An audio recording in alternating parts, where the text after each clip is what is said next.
Good evening, ladies and gentlemen out there in YouTube land. I am Deleted Scenes, human being American and YouTube Ronin, and I would like to welcome you to tonight's very special episode of Live from Sparkwood and 21.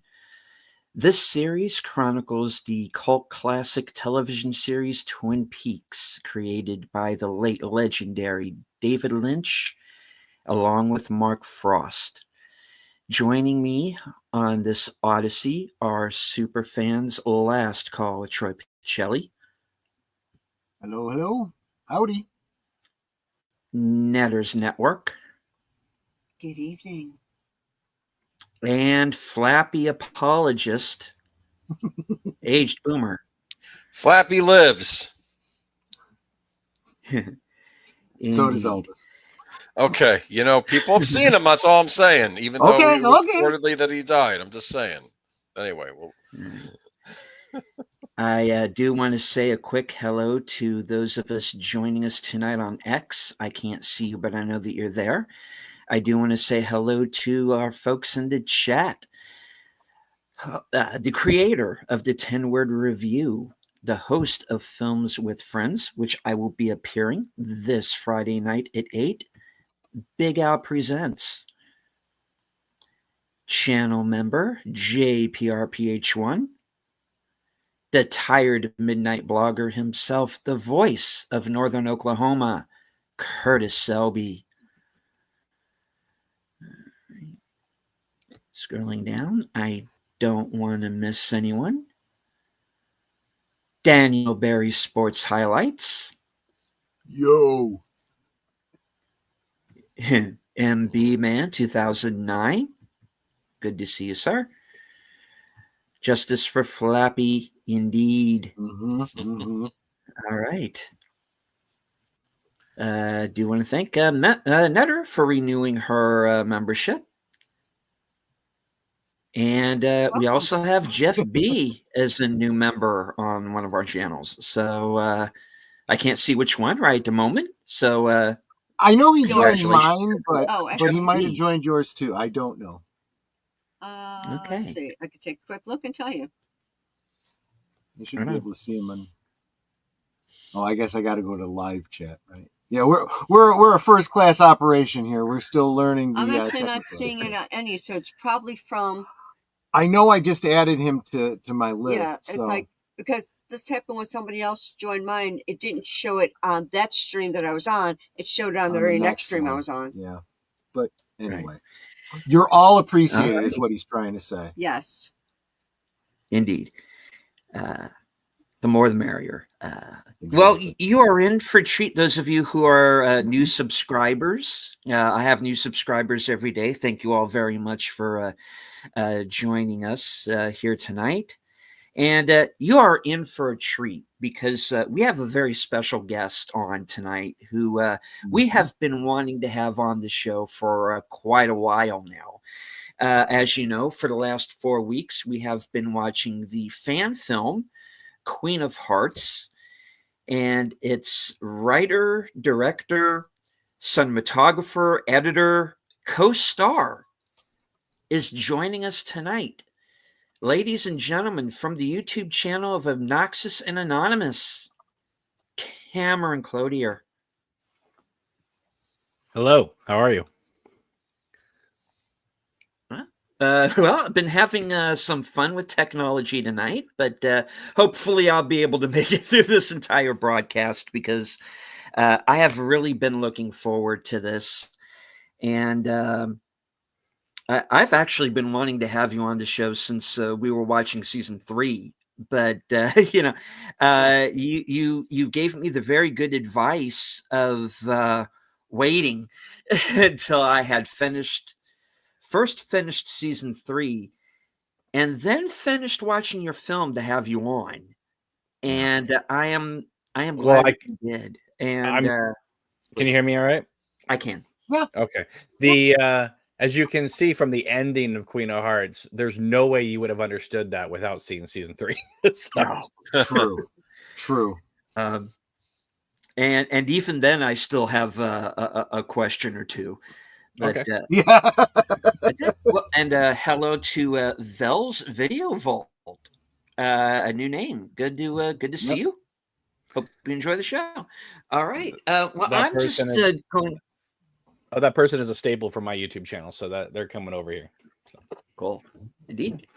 Welcome. The Twin, you were saying in the back that the Twin Peaks community is really growing, and I think that social media and especially streaming like YouTube and whatnot has really helped that. I had shared with you previously, and certainly with the regulars here, that Netter and I used to go to the Twin Peaks festivals in Snoqualmie, Washington, in North Bend, almost every year for a long time. And it seems like we were doing that right up until about the time you were really getting into the community, Cameron. So we missed each other in that regard. But then here we are connecting on the interwebs. And you were saying you're seeing a lot of younger people, like the next generation of Twin Peaks fans coming in now because of physical media, streaming, and so forth. Yeah, and well, believe it or not, a lot of it comes from TikTok as well.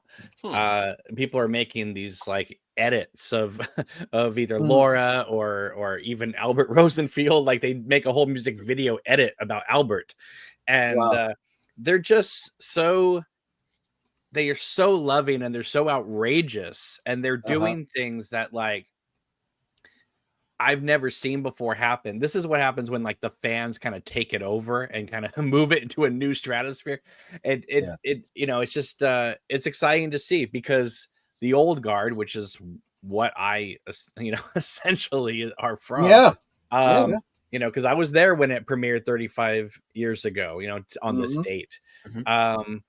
But instead of happy anniversary, everybody. Yeah, but instead of digging in my heels and saying there's no room for these new fans and this new way, I embrace it all, because to me, the more David Lynch, the more Twin Peaks I get thrown at me, the more I appreciate it.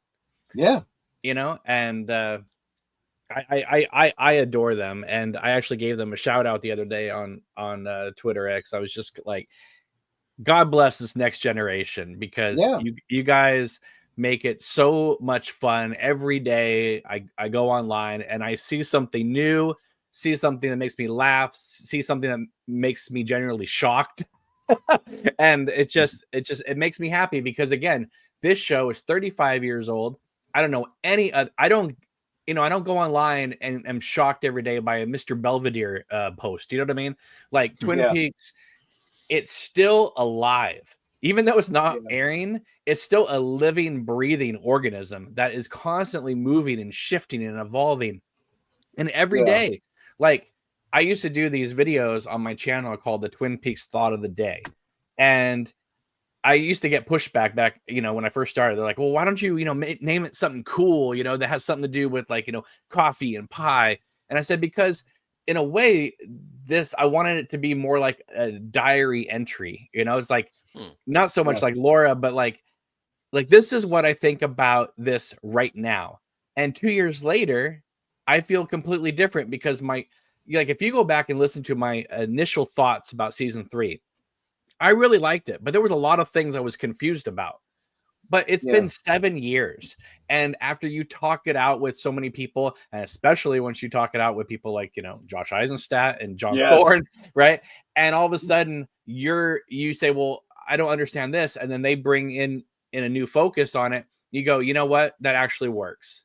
And then you start fitting it in with your theories and your ideas. And then you basically say, I know this sounds, ridiculous to say, but I get it. You know what I mean? It's like, okay, whatever problems I had, it's now been smoothed over. And I will always have little nitpicks, but a lot of times I use those nitpicks to kind of poke humor at the show, and not in a negative way, but just to kind of have fun with it. I do feel like of all the franchises that we love, Twin Peaks is the one that probably lends itself best to an evolution of thought. I mean, whereas we have so many franchises out there, and I don't want to, derail us, but there's other franchises where new people take over and completely rewrite the canon of the show. Sure. And people go, well, this isn't my show anymore. I'm done. And whatever new audience they get, that's all they got. Twin Peaks is more like, well, we're not even 100% clear what the canon ever was. So but you still have to adhere to it. Yeah. But that's why I'm glad you brought up Josh Eisenstadt, because I remember a lot of conversations I had with him, but one in particular where I was sharing an interpretation of, actually, I can't even remember the details. I was sharing some interpretation of some theory I had. And he did what I think David Lynch himself would have done. He acknowledged, I see, that's interesting. And this is what I agree with. But then in Josh, fashion, he went on to say, but I disagree with this, and here's why. And he cites scenes from episodes and, thoughts from David Lynch, from, recurring motifs from other things that David Lynch has done. And he supports it in a way that makes me go, man, I never thought about that. Yeah, okay. Yeah, I see it, Well, here's the cool thing about knowing someone like Josh. Mm-hmm. He has blown my mind. Yep. But I have also blown his. And that doesn't surprise me. But that's really hard to do.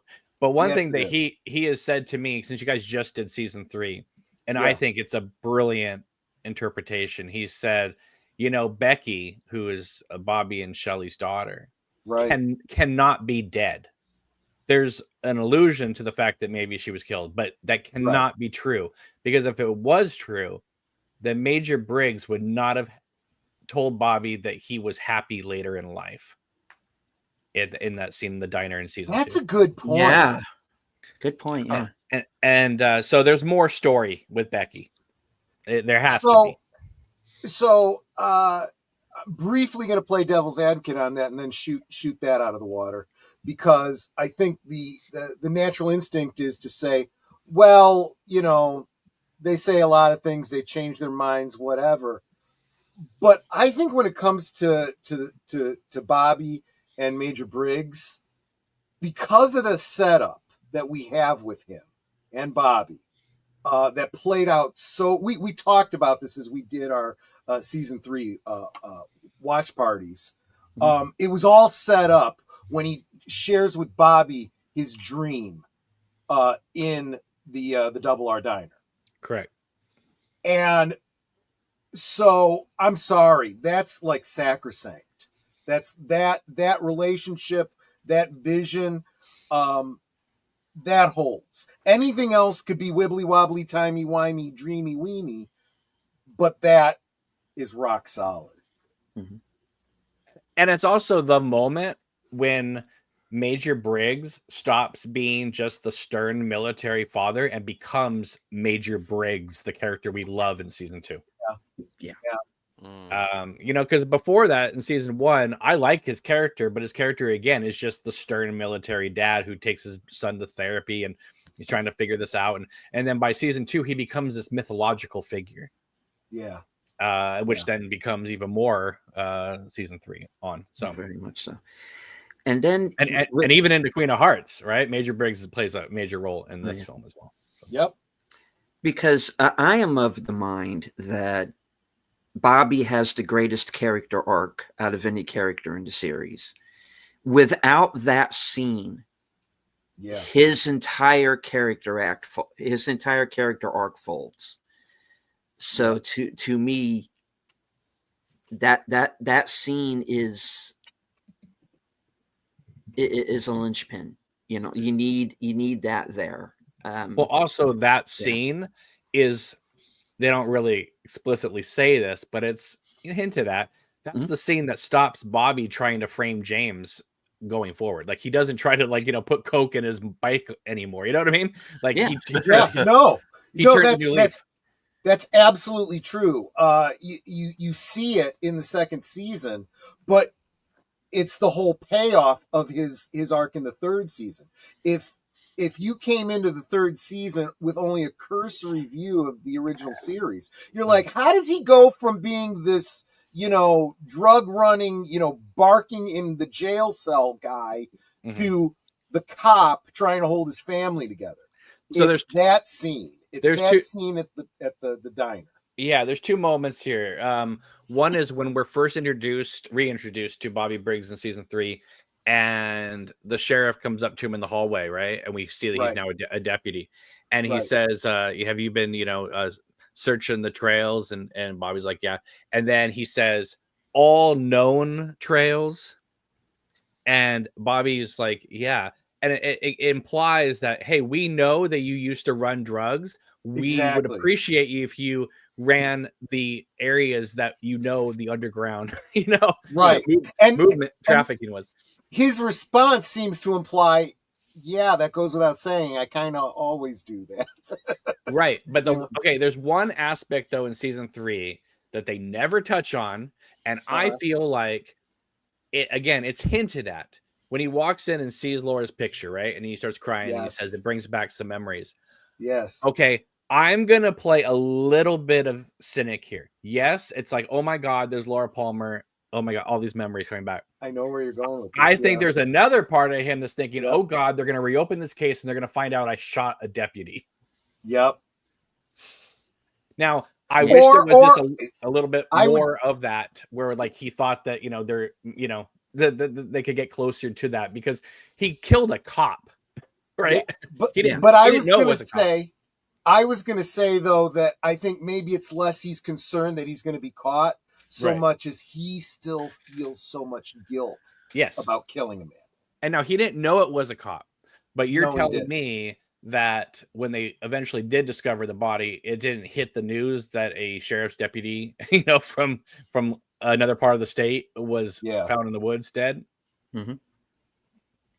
Yeah, unfortunately, we don't get enough details about all of that. It's entirely possible that through investigation, they'd have figured out that he was involved in something. So they're going to assume that it was someone involved in the drugs. And one other moment I wish that Lynch had put in season 3, when James is in the jail cell.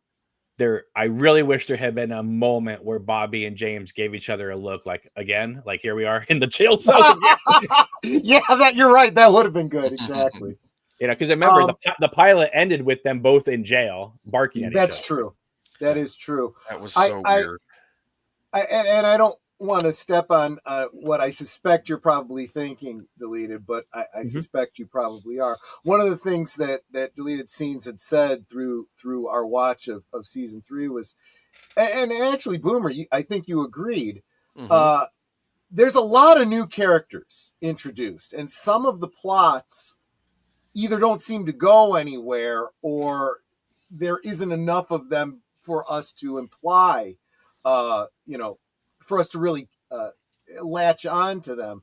Would have been nice if instead they would have spent more time on scenes like you just described there. Well, I mean, the things I'm describing are honestly just a beat, a moment, right? True. So it wouldn't have to be a full scene. Yeah. I've actually come along on a lot of these subplots that seemingly go nowhere. A lot of it is just to establish a vibe, and also to establish that the Black Lodge has been seeping into this world for 25 years. That's what I had said too. Not to mention, that because we pointed out that there was the darkness in the woods.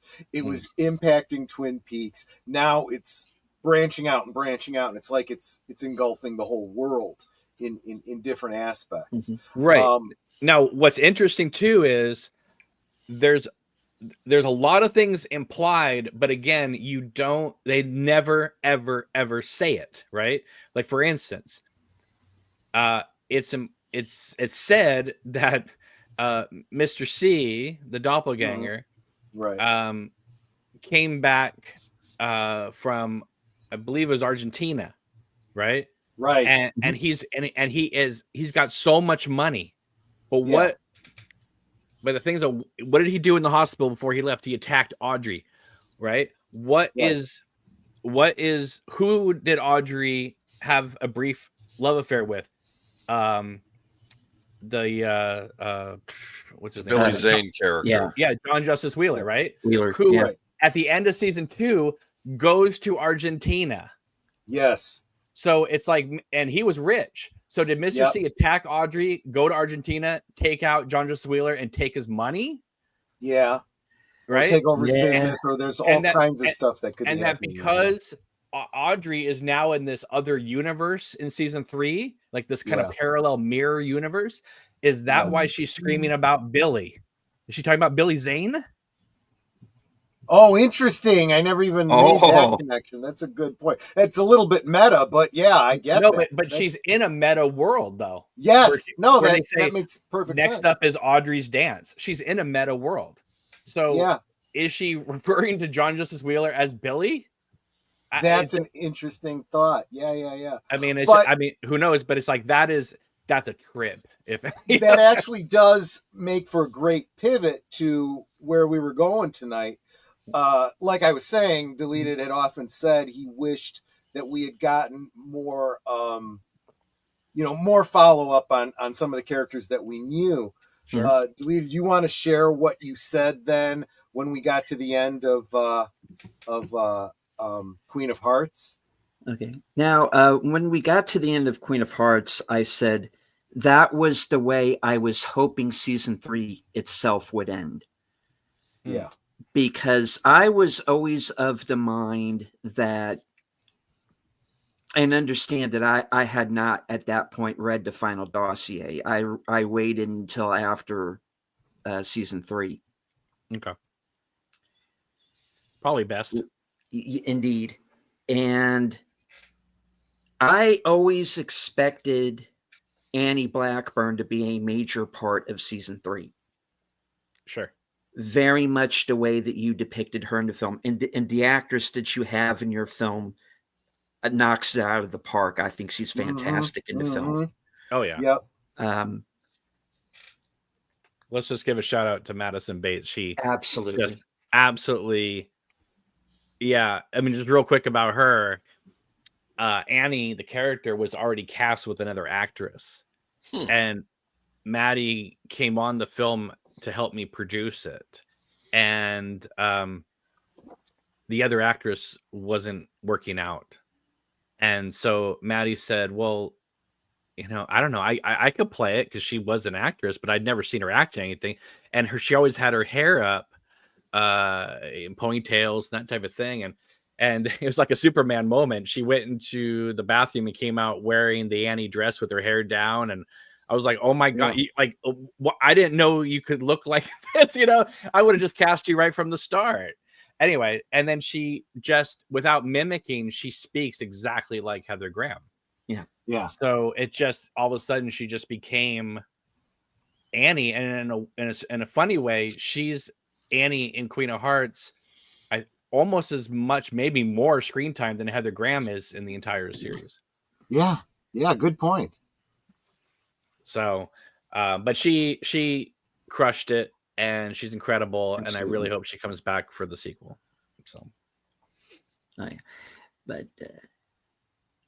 that also being the case, I thought that season 3 was going to be very Annie centric, much like your film is, because I'll just be honest, the reason why, and I know you might not think of it in this way, the reason why I consider Queen of Hearts canon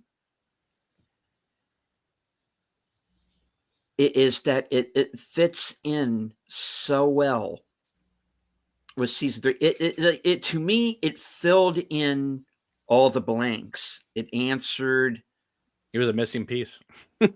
95% of the questions that I had.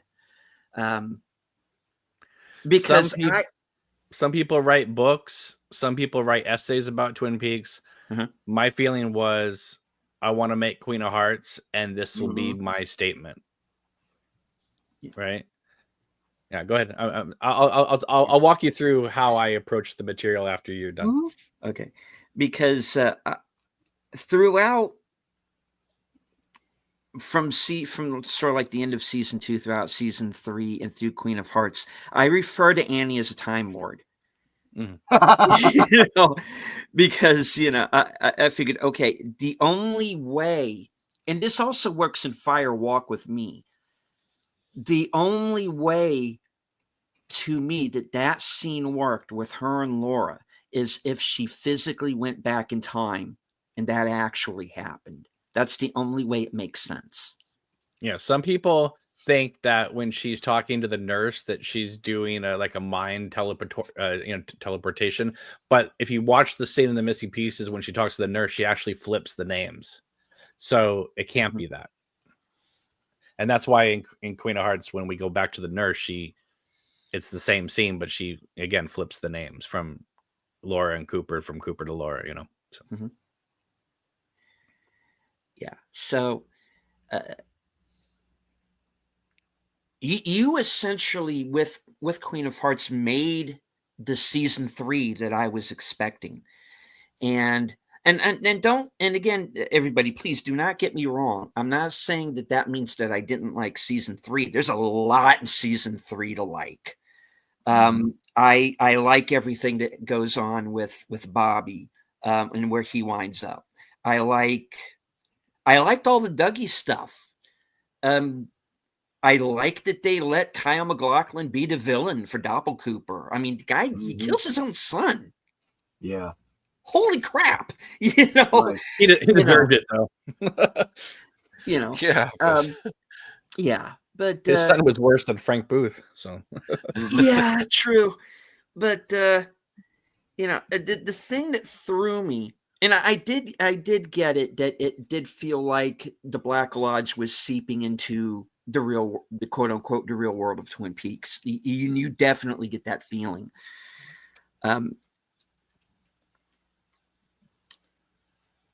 What I felt slowed things down were all the cameo appearances that didn't go anywhere. What was the scene with Charlene Yee about?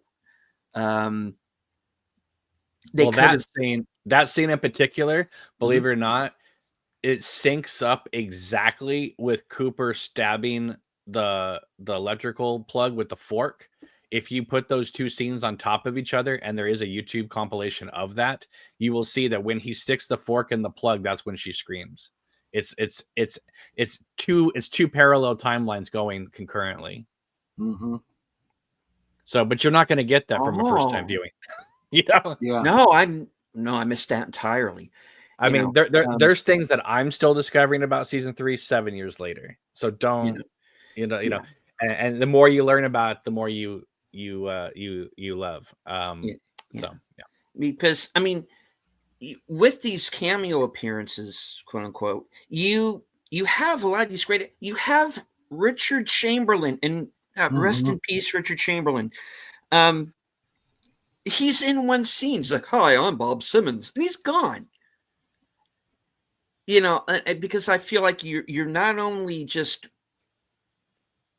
wasting this enormous talent, this man who was a staple of television for decades, on this kind of what appears upon first viewing, at least, to be a nothing burger scene. Take that out and develop one of the original characters or one of the newer characters. Obviously there's more going on behind the scenes between Rebecca, Stephen, and Gersten. Go further into that.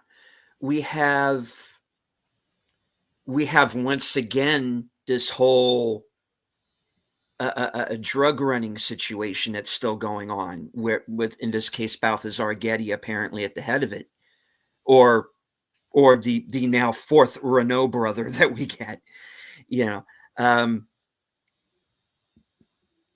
I just felt, again, upon first viewing, that they could have gone deeper into some of the plot lines that they begin to develop and then just seemingly drop.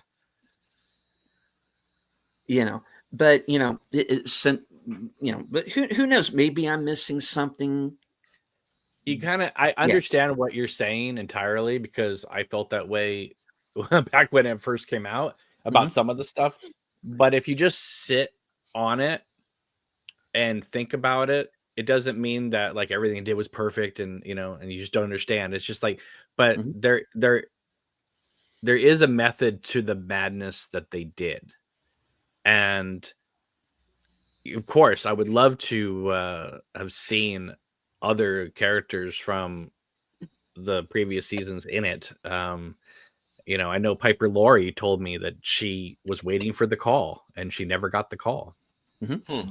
I talked to Chris Isaac, and he told me that they had reached out to his management about whether he'd be interested in doing it. And at that point, he was really sick and couldn't commit. And so they said no. And so they didn't have him in there. But if he was better, he probably would have been in there somewhere, even if it was a one-line scene. So, so like, there's just some people weren't asked to come back. Some people were asked and couldn't make it back. I mean, I knew that we were maybe in trouble with Annie when Heather Graham didn't show up on the cast list when they dropped that. Yeah.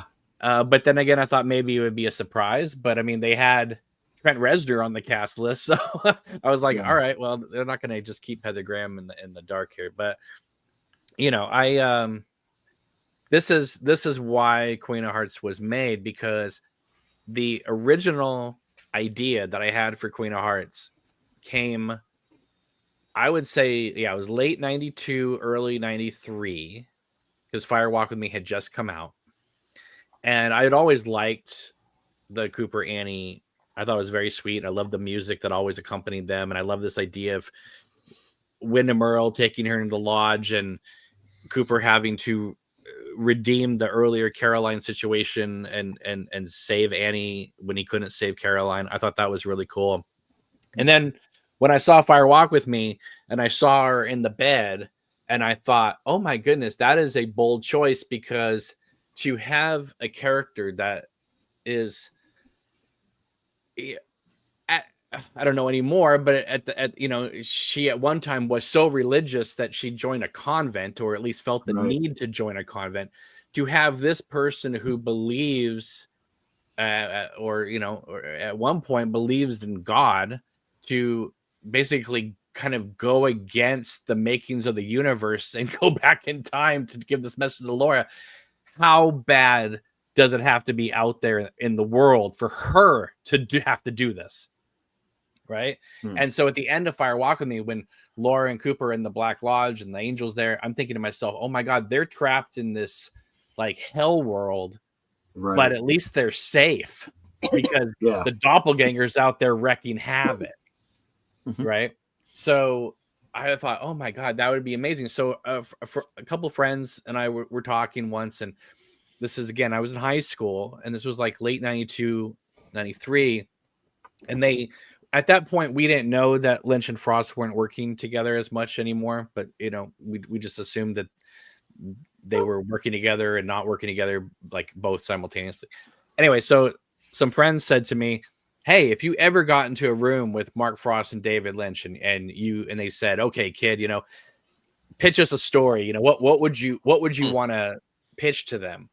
And I said, I would love to tell the story of how Annie post season 2 got to Laura.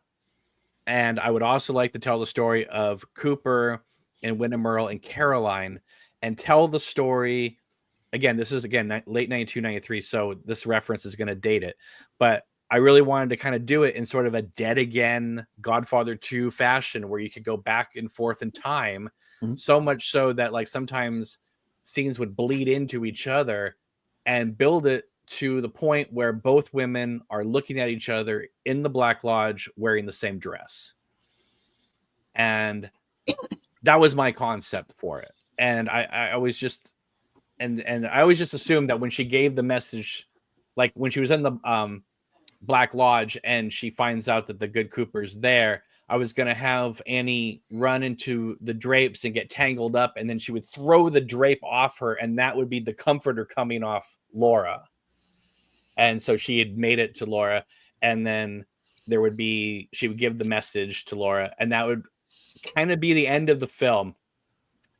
And so I thought that would be a really cool story to tell. And then when season 3 happened, and they didn't really get into it, there's that one Annie drop, and about the diary entry, and I was like, well, this is kind of, it could still work with what's going on, or what they had shown in season 3. So we all thought, of course, that the ending of season 3 was predicting another season somewhere, and they were going to announce it at any point.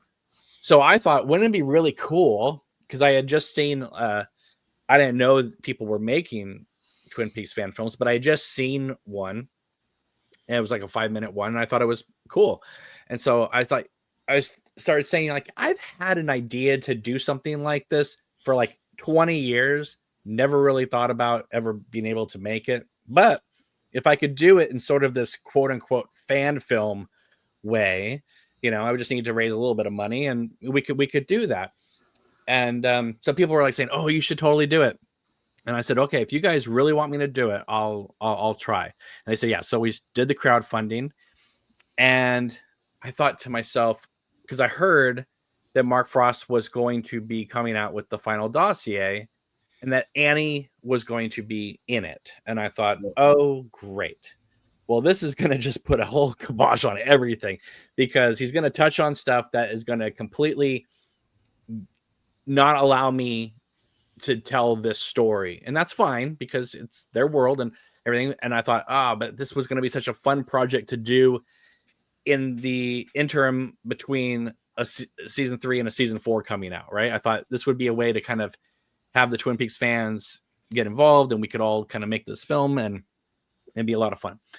So the final dossier comes out, and it talks about how Annie is talkative the first day in the hospital, and then she goes completely quiet.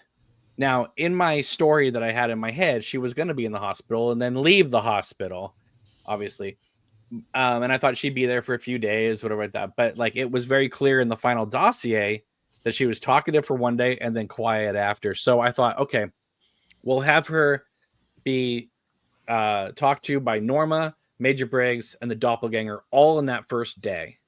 Now, why is she going quiet? She goes quiet because I need to get her out of the hospital. And then season 3 gave me the whole Tulpa idea, right? Yeah. So I thought, you know what, this will be great. We'll Tulpa Annie and leave the catatonic Tulpa Annie in the hospital, and my Annie can leave the hospital. And I thought, this is great, because then it makes the final dossier canon, and it makes my story canon by having her out in the world. So going back to what I said last week, when he said, in my mind, this is canon, I agreed with him, and I normally don't say that about fan films, but the reason it's so easy to say that is I said, look at this fan film. We just watched this for 4 hours, and I don't see a single thing that breaks mainline canon. No. You can accept it or not. Either this story happens in parallel to everything else that's going on, or it doesn't. And honestly, I see no reason not to consider this part of your headcanon, because it works so well. And the other thing I had been speculating until we got to, I think it was like episode, the third hour of Queen of Hearts. I was like, man, I wonder if he's read the final dossier and the secret history. And then I started seeing things, and I'm like, okay, yeah, he obviously must have done. Otherwise, this wouldn't be there. That again, and so forth. My original story that I had in my head only went up to what I knew from season 2 and Fire Walk with Me. All the season 3 stuff and the final dossier stuff came in after season 3, and I read the final dossier. So then when I got the money to do Queen of Hearts and I was going to write the script, I then could incorporate that later stuff into it.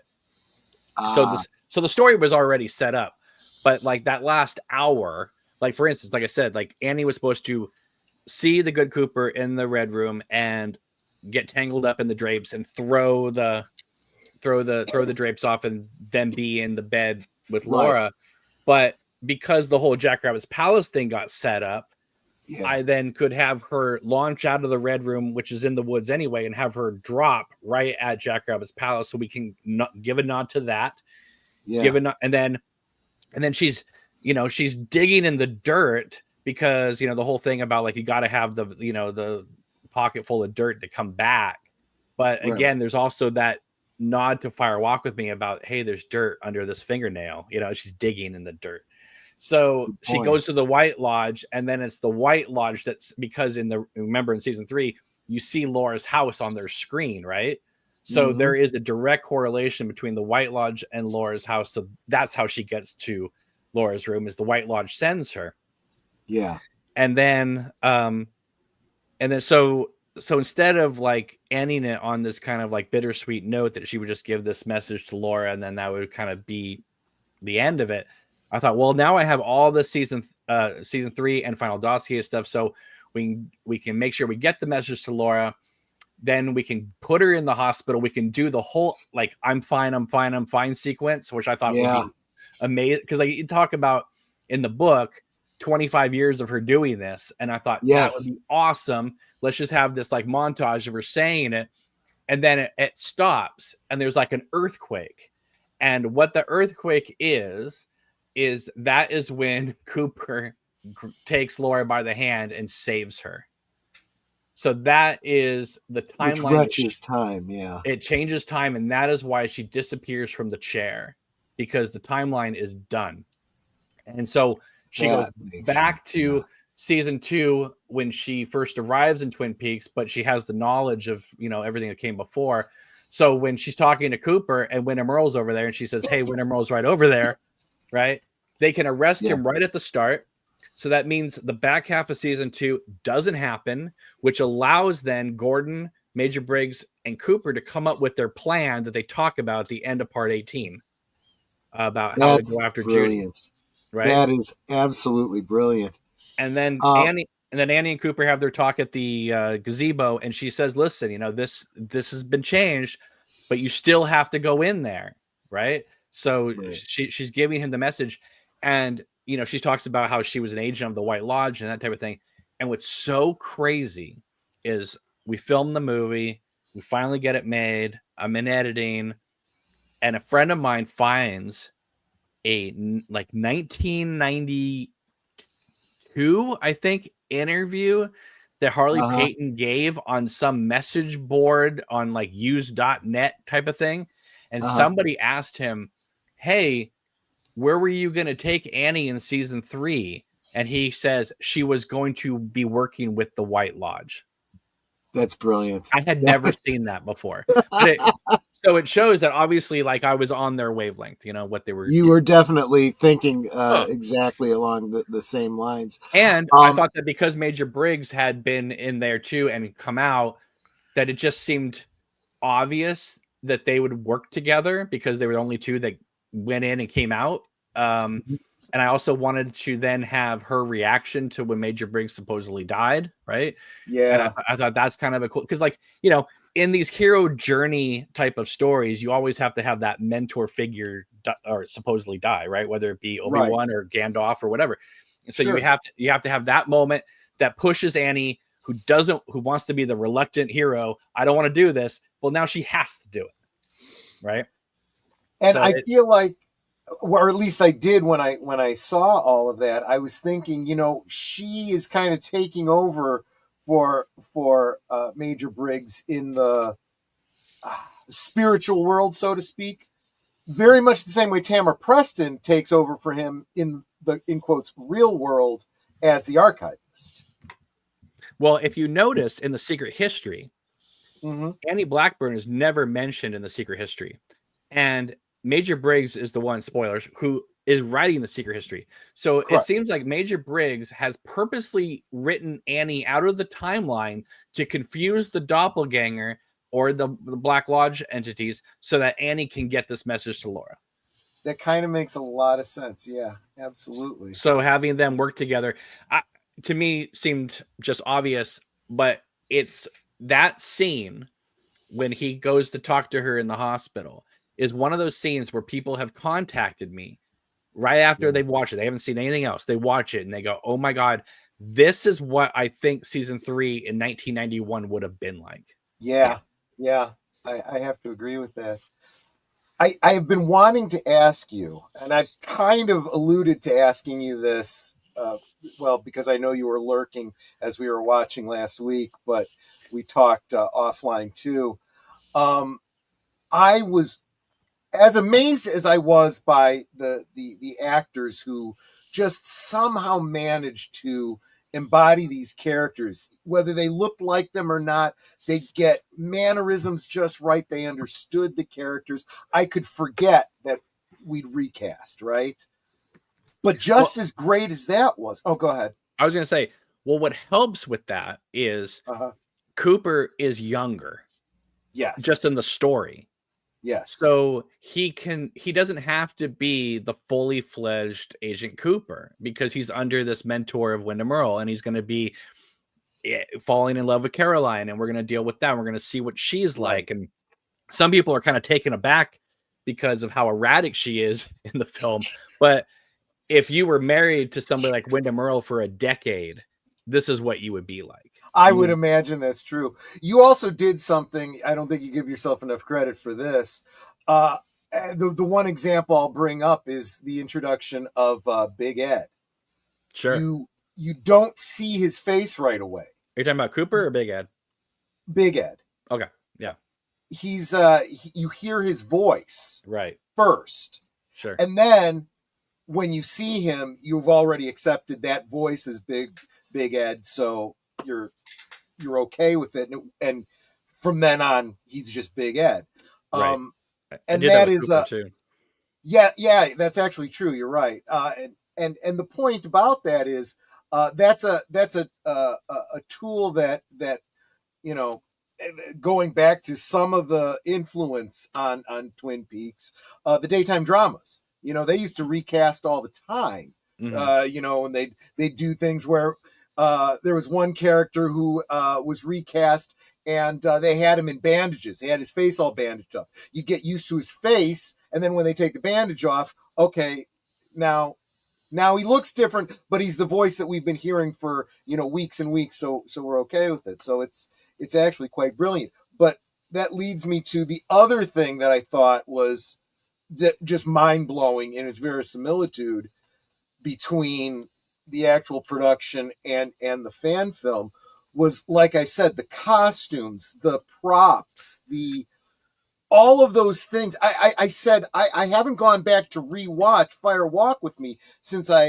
we watched Queen of Hearts, but I'm pretty sure you got the same bedspread and the knickknacks that were on the dresser in the background and stuff like that.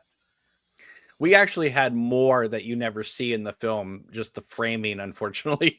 But we had more props of that.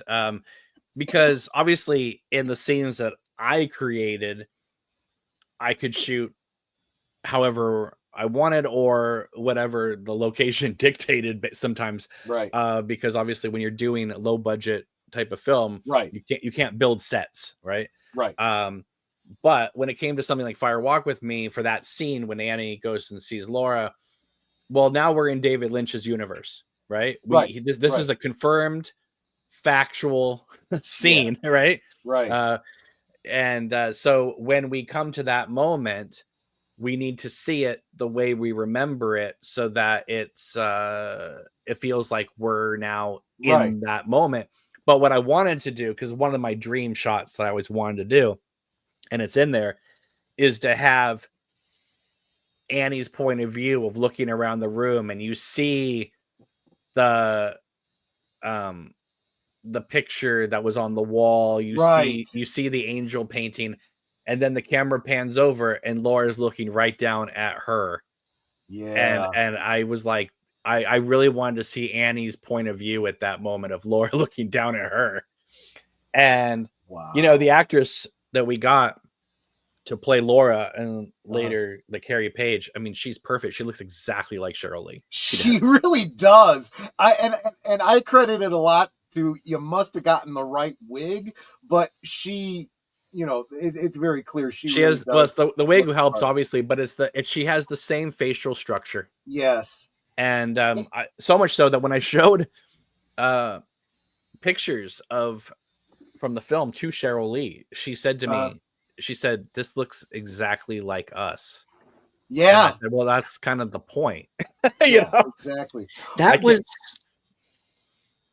sorry. That was one of the questions that I had was, did anyone else from the series or connected with the series, in particular David, had he seen any part of it or was he aware of it? I have no clue. Oh. I was told at the outset that David does not watch anything having to do with Twin Peaks fan and inspired things because he understandably wouldn't want to be inspired and then I don't think he would worry about this, but there has been times in the past where people read things or see things and then there's lawsuits and that kind of thing, Sure. So, and he's somebody who wants to have things exist for himself, right? Right. Mm-hmm. So it wasn't anything that I ever tried. It wasn't like, hey, can David see this movie? I never even thought about it. Didn't even think about it. I just wanted to make something that if him and Mark Frost ever stumbled upon it and they watched it, which I knew they wouldn't, but let's just say they did. I didn't want to create something that would make them upset. you know? Yeah. So, and I didn't think the story I was telling was going to make them upset. It wasn't like I took a hard right or a hard left turn. It was like, it's so, what so many people have said to me is that obviously it's low budget.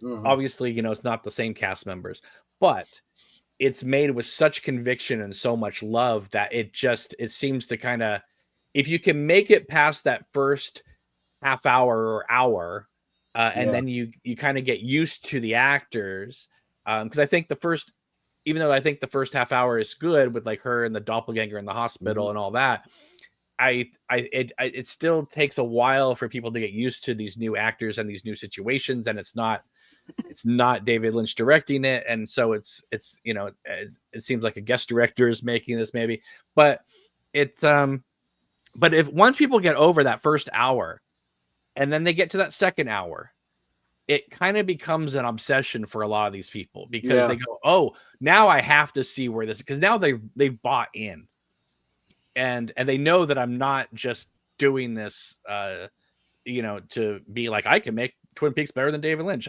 It is such a loving tribute to the work. And it's so in love with the details of it all that I can't see how Mark Frost or David Lynch, if they ever saw 15 minutes of it, wouldn't be like, God, this is like somebody giving it back to us. Yeah. And I think probably just like you said, Sheryl Lee saying that looked just like us. I have to imagine that Mark and or David would have been like, this is someone that was thinking exactly like us, even whether they'd say it or not, I don't know. But I've never heard from a cast member or a crew member who has watched it. Mm-hmm. I do know that when I met Kyle MacLachlan and he signed my poster, which I didn't think about when I met Sheryl Lee, like, I should have her sign the poster. Because I met Kyle after her. But when I showed Kyle the poster, he stopped and he looked at me and he said, "You made a film about Annie and Caroline?"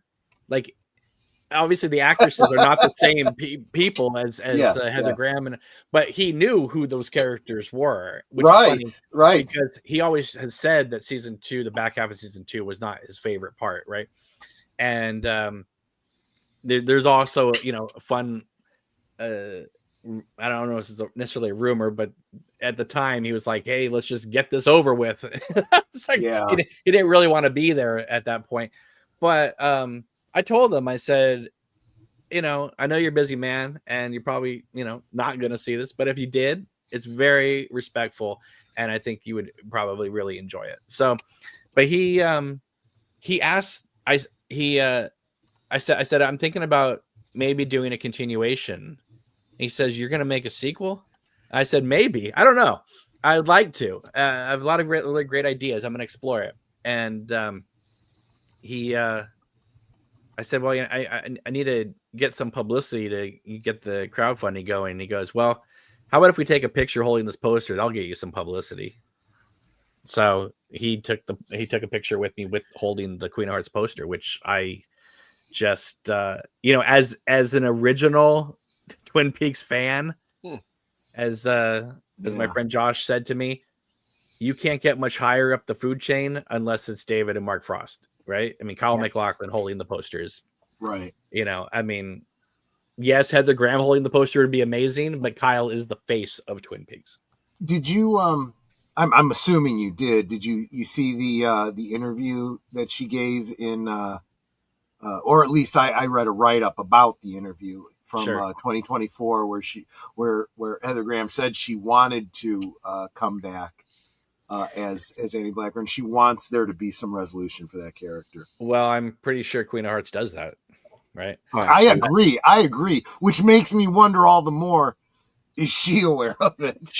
Listen, again, I haven't talked to any cast and crew members. Right. I will say this.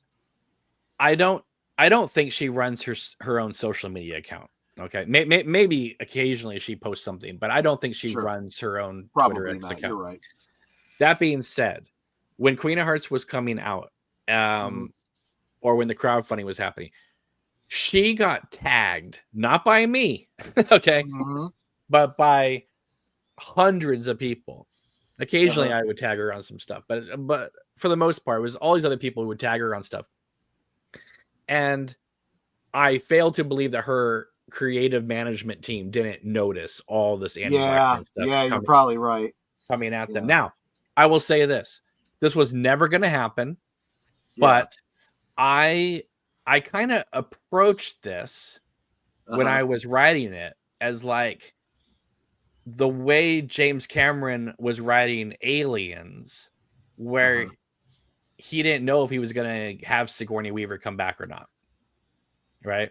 And I thought to myself, this would be if Heather Graham had been in Queen of Hearts and like stooped down to make this low budget fan film of Twin Peaks. This would do for her what Aliens did for Sigourney Weaver. If Heather Graham had, if I love Maddie to death. I'm so glad she's in the film. If I had never met Maddie, the second best choice would have been Heather Graham for that part. Right. And it really would have been something to see her back as the character running through the woods, going to Jack Rabbit's palace and all that. Right. I'm just going to say, never assume that something's not possible, because, I've had, I love fan films in general, and the folks from Star Trek there have been a lot of fan films that have pulled in people that actually were in, Trek productions reprising the roles. But they also got in trouble for doing that as well. They did, but that is also a very different production.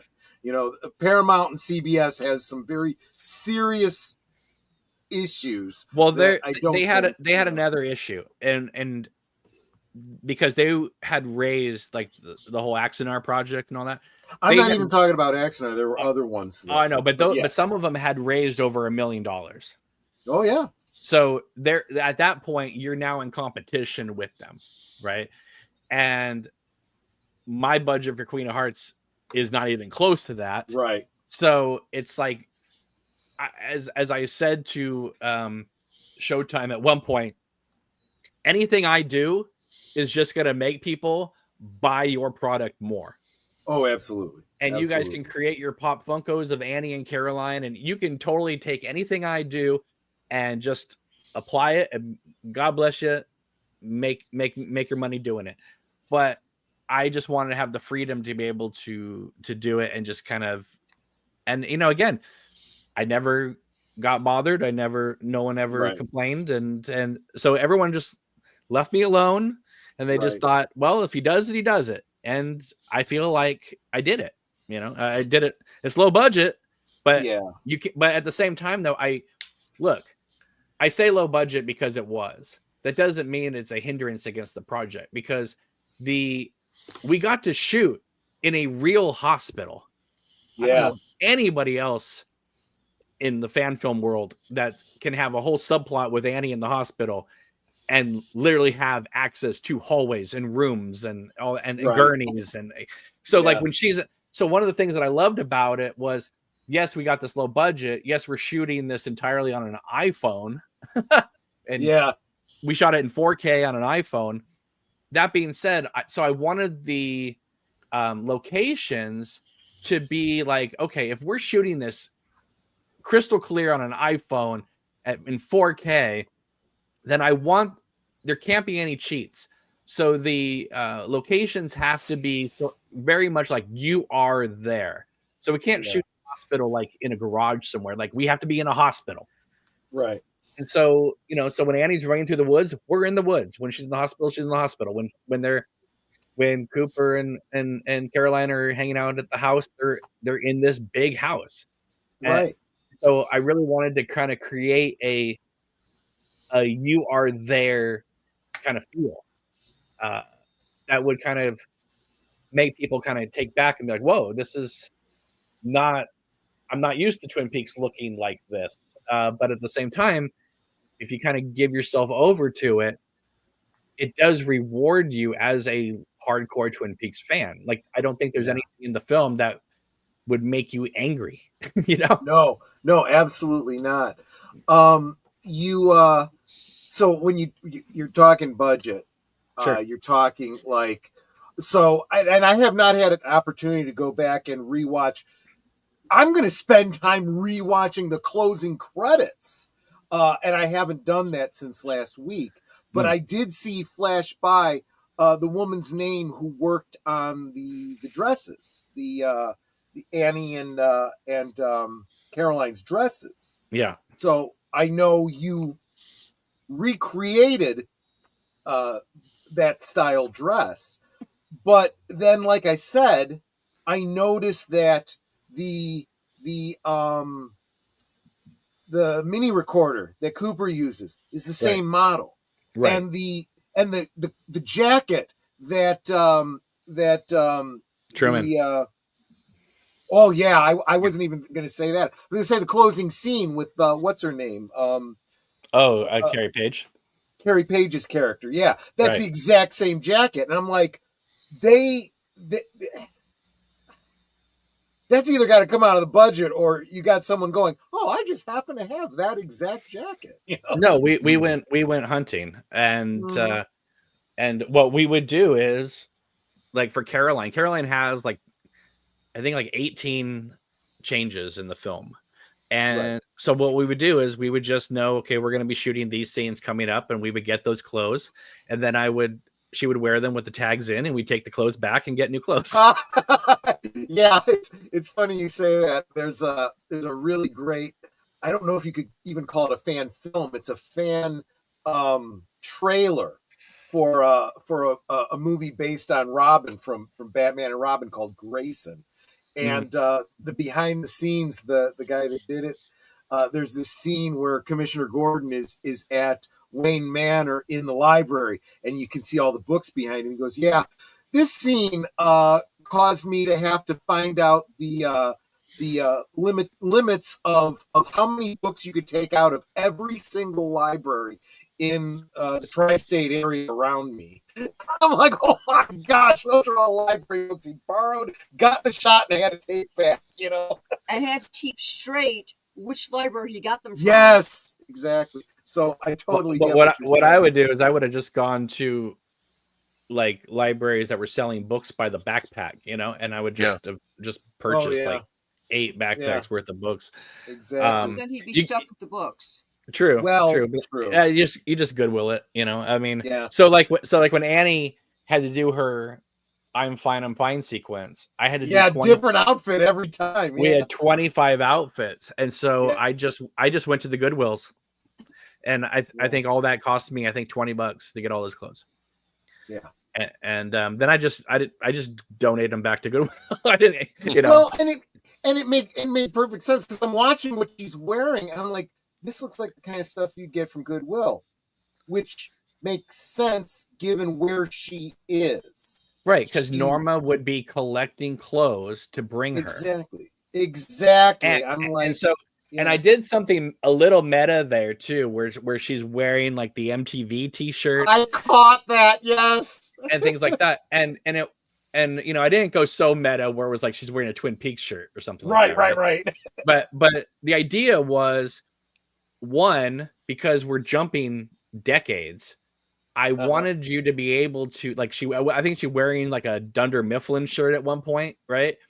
And that to me is, I'm letting people know we're now in the mid 2000s, right? So I wanted to almost by the shirts let you know where in the decade she is, and also Norma would want her, even though she's in this hospital, to still feel a little current and modern, right? Like this is the hip new thing that's happening right now. So Friends is on TV and The Office is on TV and that type of thing. So, but it also, as a viewer, lets us know, okay, we're now in the late 90s. Now we're in the early 2000s. And so that was my way of kind of having fun with it. And but when you play that, dark, low music underneath it, it's not a laughing matter. It's not. It's just it's very dark. But one of the things that I loved was the ending, because you have Annie walking through this completely dark Twin Peaks. Yeah. And you're playing the Fire Walk With Me music, and you're just kind of, you're back in the zone, and you're just like, oh my God. It's like, let's just take one last stroll through this town of Twin Peaks. It's entirely in darkness.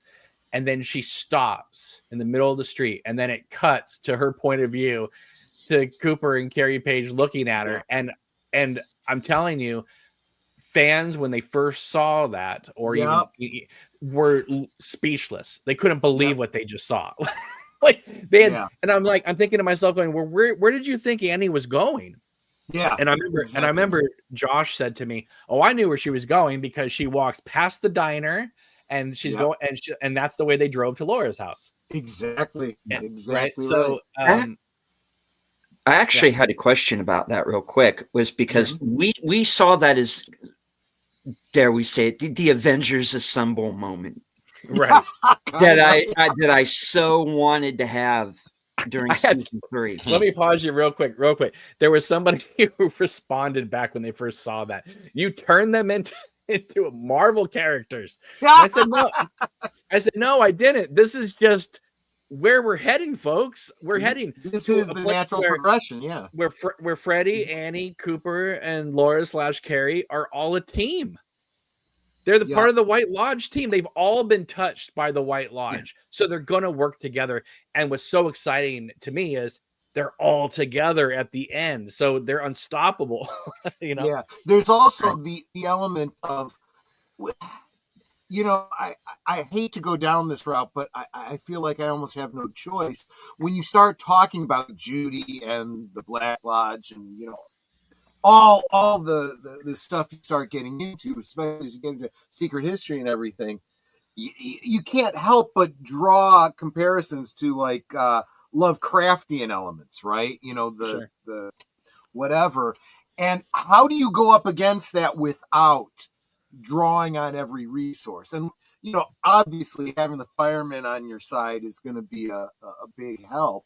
But and he's powerful. He's more powerful than Judy, because the fireman, if you remember, or the giant, he can go into the Red Room, as we see at the end of season 2.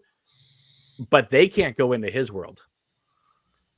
So, and there's even a shot in the making of season 3 they didn't use, where he's walking around in the Black Lodge.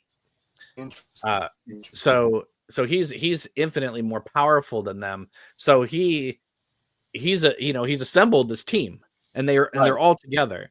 I had one person say to me, I don't know how true it is, but it made for kind of a good kind of viewpoint. He says the difference between you and David Lynch is David Lynch will end on Laura or Carrie screaming and we go out in darkness. Right. And your film ends with everybody taking a step towards evil. Yeah. And I said, yeah, but David Lynch does hint at the end of season 3 that almost in his own way he's doing the step forward, because when Carrie screams and the power goes out, well, the Black Lodge travels through electricity. And so if she blows out their power source, it kind of implies that eventually, maybe not at this moment, but eventually they're going to win. Right. And yeah. This was something that I was thinking when it was before I saw Queen of Hearts. I was thinking, you know, I could almost see, because of what Cooper did going back trying to save Laura, like he and Laura kind of caught in a loop and they can't get out of it. And then I see Queen of Hearts and I'm like, it takes something like Annie stepping in to help them break that. You know, they probably couldn't do it on their own, but she shows up, they got a fighting chance. Well, they're stronger together, right? And yeah, I deliberately left it a little mysterious as to where they are. I mean, I definitely have my main theory as to where they are, and that goes into the sequel. But since Annie can defy time and space, she can just be where she needs to be, right? Yeah. And I just love this idea of her walking through the town of Twin Peaks to that music and then coming across them and just like and she just cuts the BS. She's not like Richard, Carrie, she's like Dale, Laura, right?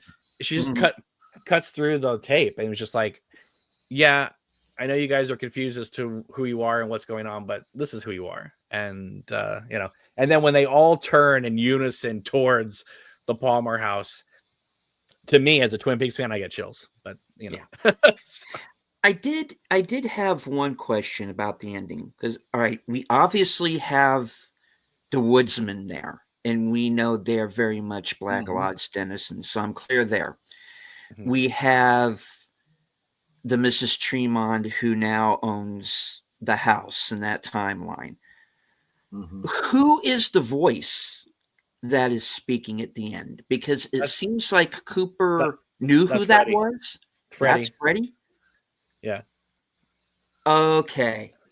And he's talking to them from somewhere else. But I love this idea that basically they all can communicate with each other again through time and space. He can talk and they can hear him. Yeah. And if they say something back, they can respond back and forth. It's not necessarily telepathy, but they can communicate across barriers. Wow. Okay. So it's just to imply that they're all together now as a team, and the implications of, again, that was always going to just be the ending of my film, and that was going to be it. And I was like, oh my god, I can't. It took me 3 years to get it made, and we got it made, and then we had to make some adjustments. I had to lose a subplot that was in the script because of the pandemic. We couldn't film it. We were going to shoot it in the last week or so of the shoot, and that's when we went on lockdown, so we couldn't get that part done, so I had to cut out. I just didn't shoot any of that, and that really would have been something because there was a whole action kind of set piece in the middle of the film where they, instead of her in the film as it is, she kind of lays down in the bed and she's looking at the fan, and she kind of basically willingly allows herself to get sucked into the lodge so she can deal with them once and for all what's going on. But in the script, because she says to Dean, okay, well, tomorrow morning, we're gonna do this. And what that was is in the morning, all the Bookhouse Boys pulled up into the woods. She was there, and they led her into the woods. And as they were walking through the woods, she would look around, and one by one, they would just be gone until she was left alone in the woods. Mm-hmm. And then she would turn around, and the drapes would close on her, and she would be sucked into the lodge. Wow. But we couldn't do that because we couldn't have more than 5 people together during lockdown, Yeah. So we could, even though we were outside, so we're like, okay, so I changed. So the only Bookhouse Boy you see in the film is Dean, but there was going to be a lot more. Like, for instance, he takes her to go see Major Briggs, and in the script, he takes her to Major Briggs's station in the woods by Jack Rabbit's Palace, and you were going to see the military there and like Bookhouse Boys, and they were going to be basically getting rid of files and things like that, because they know the doppelganger's out, and so they need to like clear this place. And so Annie was going to talk to Major Briggs there, and then it was going to be that night she finds out that Major Briggs was killed at the station right after they left. That the doppelganger had tracked them there and killed Major Briggs, and so she felt even doubly guilty about this whole thing, that she had led him there, maybe there. So but again, we lost that location because we were on lockdown. So when we came back to finish, I said, well, we can't have that. So we got rid of all the extras. We didn't need any of those extras anymore. So now we just have Dean and Annie walking to the station, and Major Briggs meets them in the woods. And I thought, well, there is something there because the way he stands, we can have it be like episode 16 when he's standing in the woods, and right before they talk about maybe that's all Bob is, the evil that men do. So we could kind of show that image again, and then we could have sort of them talking in the woods that way. But originally it was going to be a much bigger scene, and we had it all ready to go, and we couldn't do it. But yeah, I mean, like I'm immensely proud of the film. I mean, there's like, I had another location for the gazebo that you were going to see the lake and the gazebo, and it was going to be all these like wide shots, and it was going to be really beautiful. And then again, because of the pandemic, we lost the location, so we couldn't use that, and we had the permits to shoot there. But I had another gazebo, which is closer to me, which looks good. The problem is that it's downtown and it's surrounded by buildings, so I couldn't do any wide shots. So I had to just shoot them in close up, sitting on the at the gazebo. I mean, you can still tell they're on a gazebo, but I couldn't do any wide shots with the lake and that kind of thing. So we had to cheat that a little bit. But again, you're in this kind of emotional scene anyway, so it works. But it sometimes the shots are dictated by what you have on the day. But I mean, the cast to me are just, I mean, they went all out. I mean, the actor Larry, who played Major Briggs, I mean, he shaved his head for me. Come on, it's great. Yeah, exactly. And he looks like, like you talked about the voice and all that. Yeah. Well, the first time you see Major Briggs, it's in a wide shot behind Annie's back, and you see him in the background. So, right. So you immediately go, that's Major Briggs. Right. And so I don't establish him in a close-up, so that when I punch in, you've already bought into the fact that it's Major Briggs. Exactly right. Yeah, I totally got that. These are just little filmmaking tricks. So, but thankfully, we're out of the pandemic. You shouldn't be having that problem right. If you do another one. Right. So this is what happened. The film was done, and then I think it was like a year. It was like the next year, and I met Josh, right? And he and I were talking, and after we got to know each other a bit, and he goes, "When are you going to make another film?" And I said, "Well, that's it." I mean, I basically took you 5 minutes past season 3. Like that's right. To me, this is it, and I felt really good about that. And he wasn't necessarily talking about this story, but he said, yeah, but I'm sure you have another thing you'd like to do. And I said, yeah, maybe. But like, again, this is something I really want to illustrate. This is truly a labor of love, because you're working for free. right? I mean, you may have a budget, but that budget is not going to you. Right.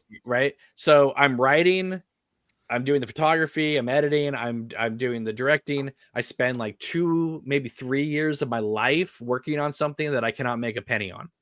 Right. So the idea of doing that, does not make like my wife happy.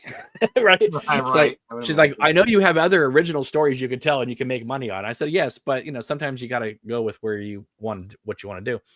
But so Josh said, yeah. And I started telling him about like, well, I have some back pocket ideas of like where I would take this maybe. And he goes, oh, I really like that idea. So I started kind of playing around with it. And then much like the David Lynch fashion, all these ideas started coming together. And then I started going, yeah, that would be really cool. And then the more I worked on it, the cooler it got, the more I liked it. And now I'm sitting here with a finished script and like, I cannot wait to make this. I have no idea what the budget's going to be yet. We're budgeting it right now, but it's if this thing can get made, it is going to blow. I mean, Queen of Hearts I like Queen of Hearts a lot. I love that film. But this is really going out there because now we're going past season 3. Yeah.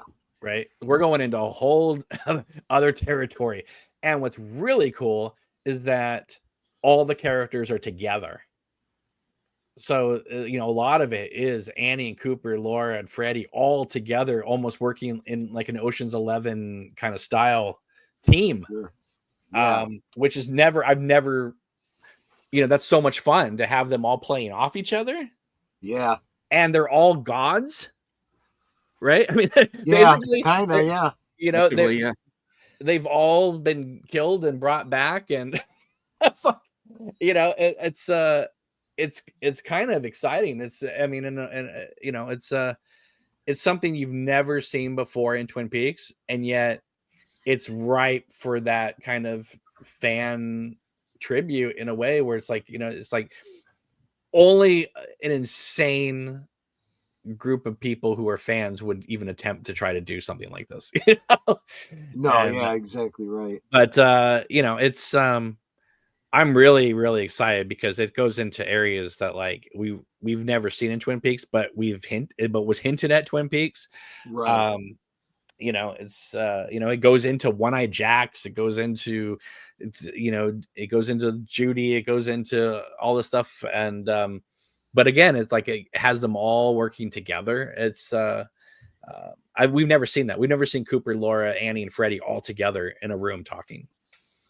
I think that everybody that has been on this journey with us for the past 4 weeks, well, really since the beginning of Live from Sparkwood 21, but definitely within the past 4 weeks, is fired up about this idea of continuing to explore the world of Twin Peaks. And so is, without saying it, just excited for the possibility. Is there anything you could tell us about, Well, I will say this. When David Lynch died, I had to, because I was doing a rewrite and I was about 2/3 of the way through. And I, again, stopped myself and I said, is this the right thing to do? Right. Just because you can doesn't mean you should. Right. Right. And I was like, he just passed away. The idea of like, hey, we're gonna do Twin Peaks, it's like, it's not really, read the room, folks. But then a couple weeks went by, and I started thinking about it. I was like, well, I might as well just kind of finish this rewrite that I was working on. Again, I was 2/3 the way done. Let's just finish it up, and just so I have it, whatever. And it's funny because I mentioned this to Josh, and he was writing something himself, not having to do with Twin Peaks. So he was just working on something himself. And he and I both said this exact thing, and we did not expect each other to say this, which was after Lynch died, and then we were working on our own independent projects, the ideas started flowing even, like it almost felt like the dam broke Yeah. And the ideas were flooding. And I've never met David Lynch, but it did feel like David Lynch was like giving me permission to keep going because the ideas were going at such a rapid rate. I couldn't even keep up typing them. And Josh said the same thing about his project he was working on, that the ideas just kept going and going and going. And it felt like David Lynch had just kind of unlocked the creativity within each one of us, or maybe just creativity in general. I don't know. But like all of a sudden, instead of having 2 or 3 ideas, I was getting like 50 a night. That really did seem to be his spirit, right? Like he wanted to inspire people to, explore their creativity, and especially when it comes to Twin Peaks, it became such a zeitgeist. This whole thing about we live inside of a dream, but who is the dreamer? Mm-hmm. And there's probably a lot of answers to that, but one obvious answer is we all are. We're sharing this dream, and I think that's at least partly his intent. So I can't imagine that he wouldn't be totally stoked to know that he had inspired something like that. Also, I think with his passing, that pretty much means this is the only way that Twin Peaks continues is through the fans, Yes and no. I think that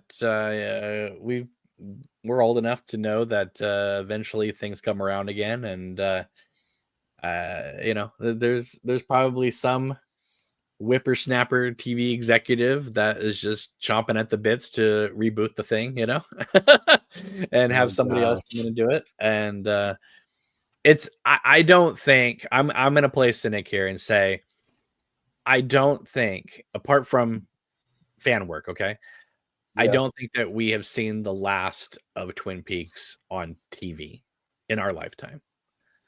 It may not happen tomorrow. It may happen 10 years from now. But I'm telling you, Twin Peaks eventually will come back. Lost eventually will come back. Like all these shows are going to come back. They may deal with different characters and all that, but it's going to come back. It's too big of an IP to not. Well, like we often say around that kind of stuff, but I know the way Hollywood works. No, you're right. I do too, and like we often say around here on all of our channels, oftentimes the entertainment industry keeps learning the wrong lessons over and over and over again. But there's nothing you can do about it. They're as stuck in their time loop as Carrie Page and Agent Cooper were. Yeah, I don't know. I mean, like, what I guess, what I've said to other people is that, like, I'm hoping with these fan works that when that day inevitably comes, that I can be maybe in a position where I can at least throw my hat into the ring and say, I would like to be involved because I can help steer the ship correctly. Yeah, exactly. No, I get that. I would like to. I don't necessarily have to run it, but I really would love to be in a prominent position in the story room to be like, that is not going to work. Like, yeah. And if I can do that with a 4-hour film like Queen of Hearts on my own story-wise, writing it to the point where, somebody as acclaimed as Josh Eisenstadt will say, how the hell did you do that? Yeah. Then I think I have room here to talk. So what is the next project? Well, if I can get the funding for it, it'll be Black Rose. We've talked about that before. You were on Netter's channel.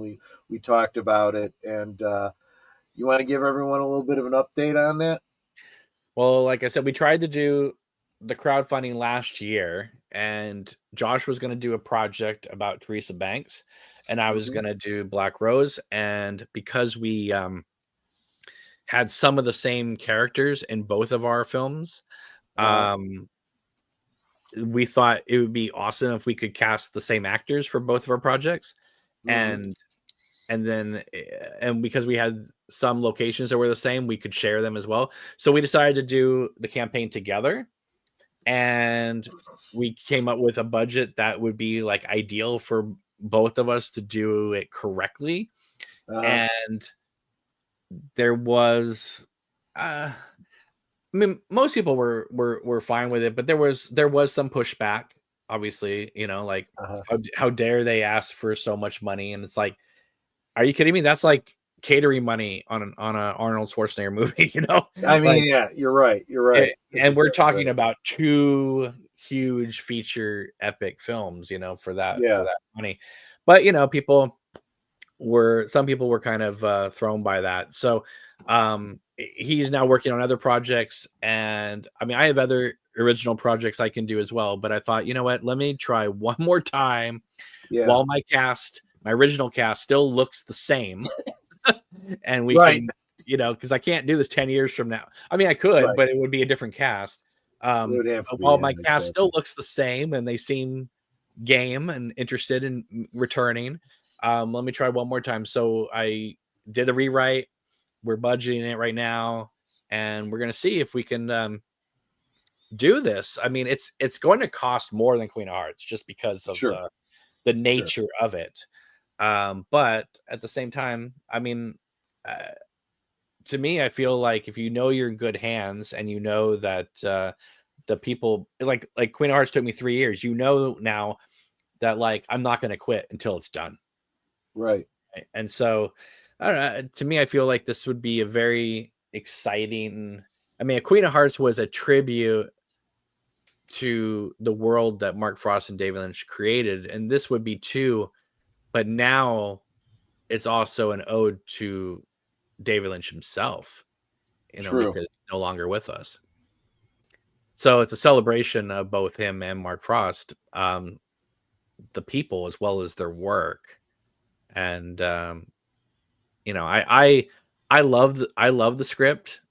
It's again like I constantly getting ideas for it, and I don't mean like plot details. The story is pretty much done, but like again, like I said, having all these characters together and communicating, more and more dialogue keeps getting revealed to me. And I know Twin Peaks is not known for its dialogue, but the way I write very character centric stories that do, I mean, they do have stories, but they also delve into character. Like for instance, like in Queen of Hearts, there's a 10-minute scene of Cooper and Caroline sitting on the couch talking about when Emerald's been spying on them, realizing it, and like, and then he tells her the poem that is going to become notorious in season 2.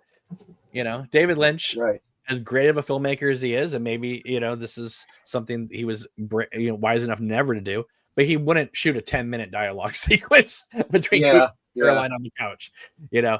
But that's just the way my brain is like, let's take a moment and let's have this realization. And you know, there's when he picks her up, sweeps her up in his arms, and she knocks over the chess pieces, and it's like, oh God, right?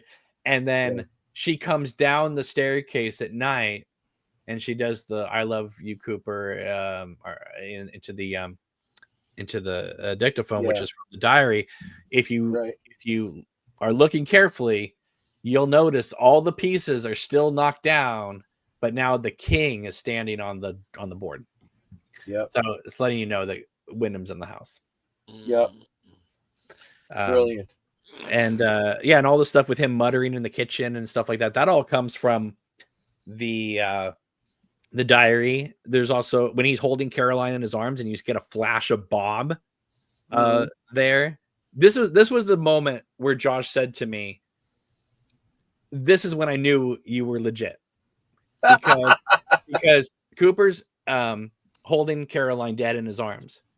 And Josh said, if there is a flash of Bob, then I know this guy's legit. And there was. And the reason why is because when they have Leland in captivity in season 2, he turns to Cooper and says, remember that time in Pittsburgh? So so Josh knew that there had to be a Bob reference in that moment with Caroline, and I did it. And he knew, as a filmmaker himself, for me to cast a part, dress the character, all for what, 3 seconds of screen time in the middle of a strobe thing. Yep. He was just like, I need to talk to this guy. Yeah. So that's brilliant. Yeah, and I just thought to myself, why not? Let's just try it. let's see if we can find somebody to do it, you know. Well, it really landed with us. There's no doubt about that. Well, that's why I asked you. I said, you guys, you seem to be hardcore fans, because like to me, casual fans will like Queen of Hearts, I think, but it's the hardcore fans that really appreciate how much detail went into this thing. And that's the other thing we've had, and I've said this about the third season and whatnot. We've had, decades now to rewatch the first season, the second season, Fire Walk with Me. I'm not as well versed yet with season 3 because I've only watched it like 2-3 times. And now I've only watched Queen of Hearts once. I need to watch this like 25 more times. So that means Annie saying, I'm fine 25 times 25 times. But there you go. There's and that's what's great. This is what we've said about Twin Peaks in general. It's the kind of thing you can watch over and over and over again, get more out of it, and then share it with someone else who then makes an observation you hadn't had, and now you've gotten something else out of it.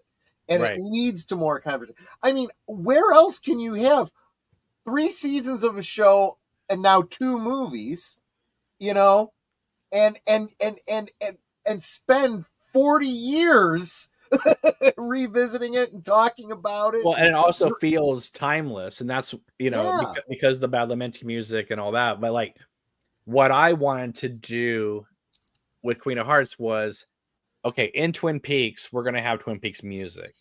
But Pittsburgh cannot have the Twin Peaks music because Cooper needs to feel like Twin Peaks, when he gets there, is different than where he was. Right? True. So I decided to score all that with pop tunes from Wyndham Earle's record collection. Makes sense, yeah. Right? So that's where all the pop tunes come in, which makes it fun because then I was able to bring in Chris Isaak and David Bowie. And the end credits, the Little Red Riding Hood is by Amanda Seyfried. Yes. So I have all these Twin Peaks actors, funneling still into the film, which again is like you're still in that world. Now, one thing I would like to say is that when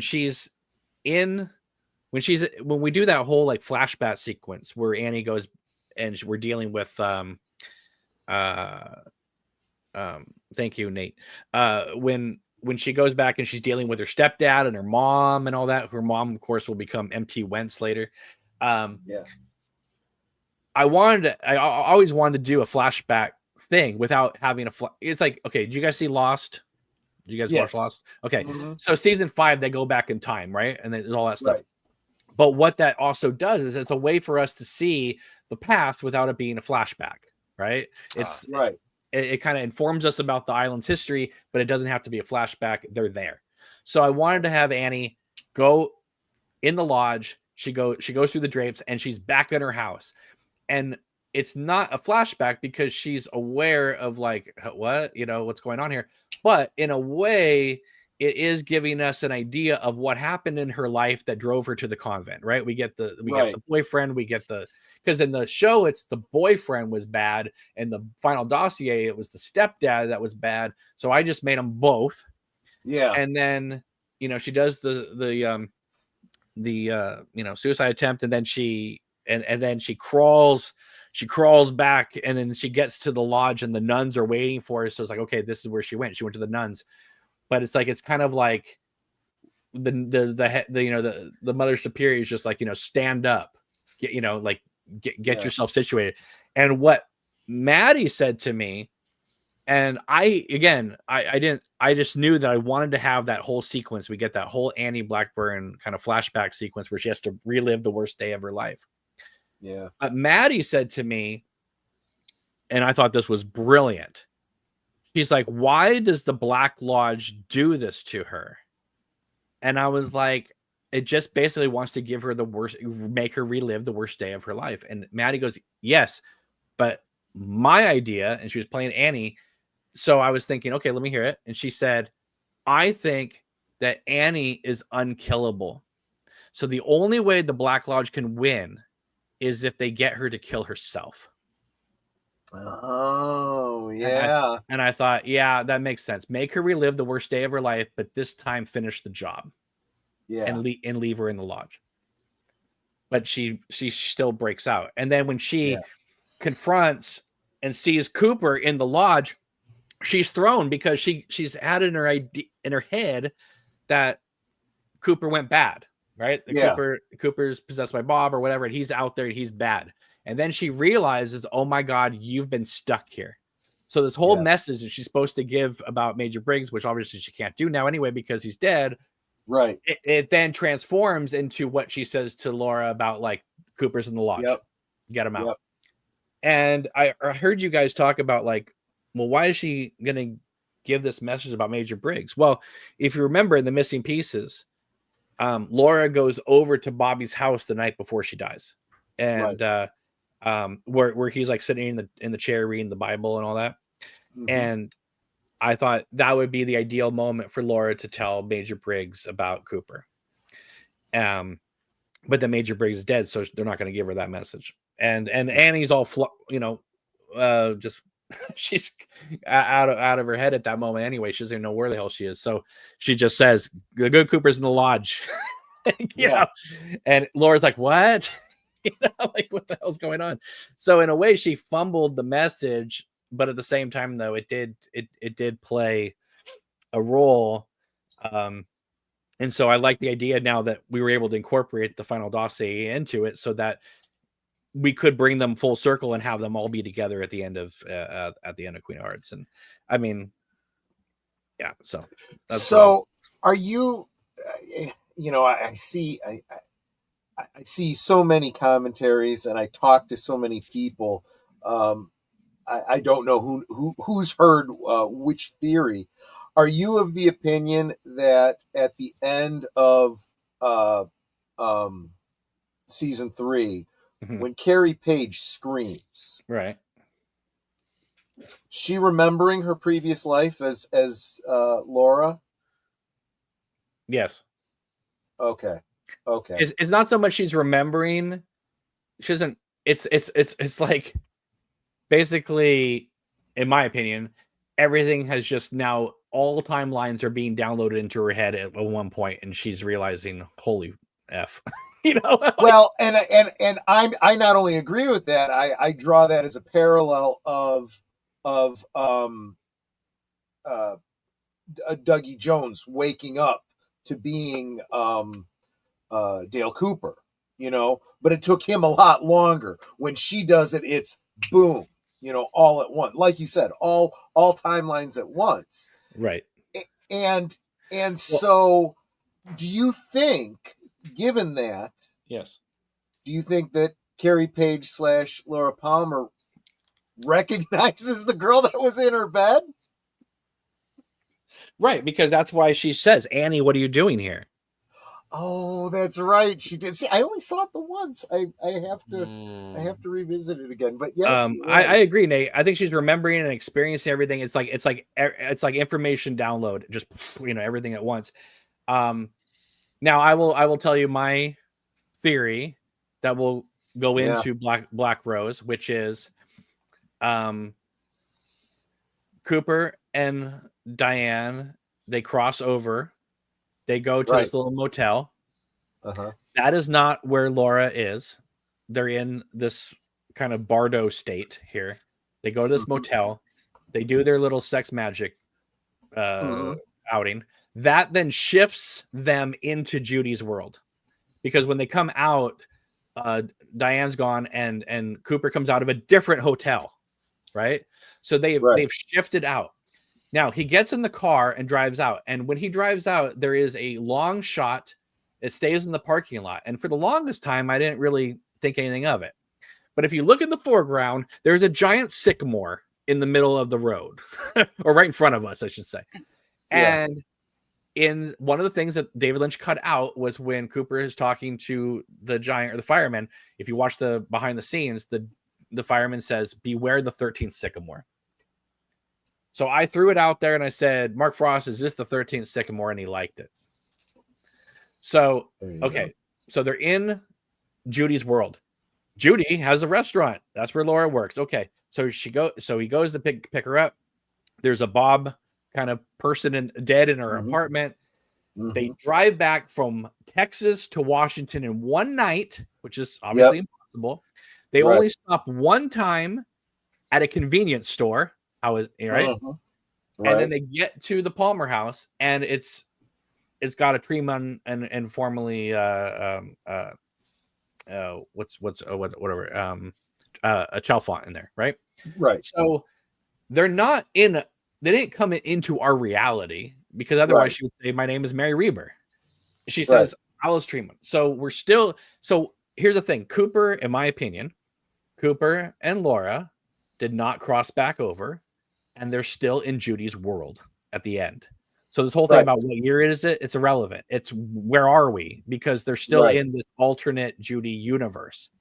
So in my film, Black Rose, Annie has put basically kind of a field around Norma's house, so that whatever Cooper did with Laura, whether they shifting time and space or whatever, they would be protected inside the house. So they're in the house, and she walks out, and everybody else just kind of barely is on the porch. Like, "Annie, what are you doing? Come on back." And so when she hears Laura scream, she goes to them. But when she's walking the neighborhood, she's looking at Twin Peaks, but she's also looking at, like, where are we? What is this? This isn't Twin Peaks. This is Judy's world of Twin Peaks. So they've all shifted over. Yeah. And so at the end, it's Laura, Cooper, Annie, and Freddie. And Freddie's not there. He's talking to them, but he's in the other timeline. And they are going to now be working together to break out of this Judy world.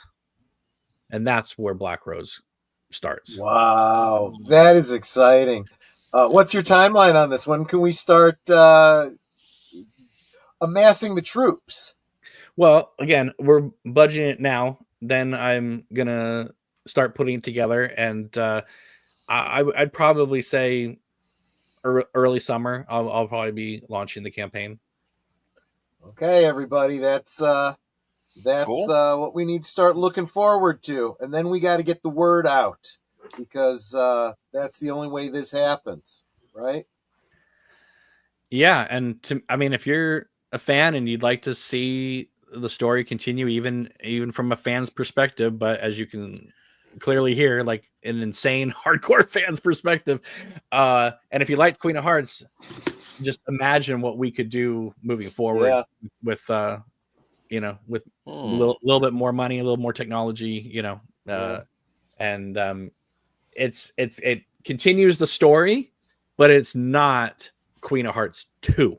You know what I mean? It's a whole different story. But now the characters are fully formed. They know who they are, and again, seeing them take that step forward, and just imagining them in this other world and trying to get out of it. Any new characters that weren't in Queen of Hearts?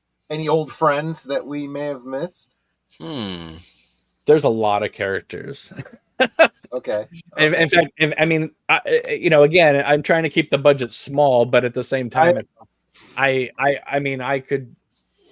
it was up to me, I would have everybody come back. I'm a fan of all the characters, but again, you have to keep it somewhat contained so that I can't have a $2 million budget.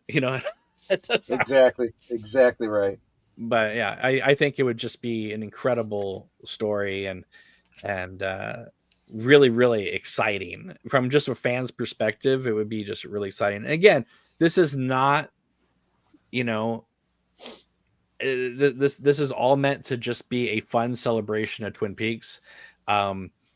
Yes, I tend to write and make this stuff with the conviction that this is where the story goes. This doesn't have to be where the story goes for you, but it for me to get up every morning and do it, I have to feel like this is the way the story goes, you know. So for me, again, it's a fan film, right?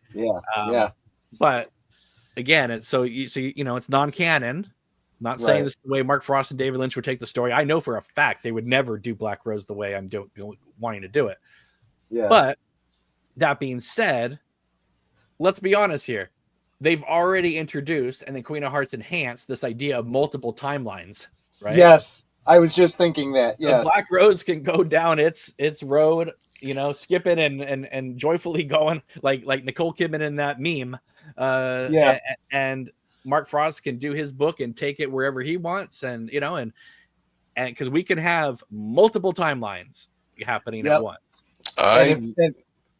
Go ahead. I was gonna say, I think it might be interesting to see what maybe Leo was up to in an alternate timeline. Not that you're going to do that, but I was just thinking that. Well, Leo is dead in the final dossier. Well, we do know he's dead from the dossier because Mr. C comes back, kills Leo, and takes Winham Earl's briefcase. So when he walks in that motel room in part 2 of season 3, that's that metal briefcase he's carrying. He's carrying Winham Earl's briefcase. But what I was thinking, but if this is an alternative timeline, I don't know. Oh yeah. But not saying you want to go there. Well, I don't know if Judy would really want Leo Johnson running around her world. Well, there's that. But I mean, I know everybody's thinking it, so I'm going to say it. Does Audrey have a role to play? No comment. Okay. No. If you don't want to answer it, I don't want you to answer it. Yeah. I like. You can infer whatever you want from that. That is a David Lynch-esque answer, and I'm good with it. No, he wouldn't even say no comment. He would just smile. No, that's probably true. You're absolutely right.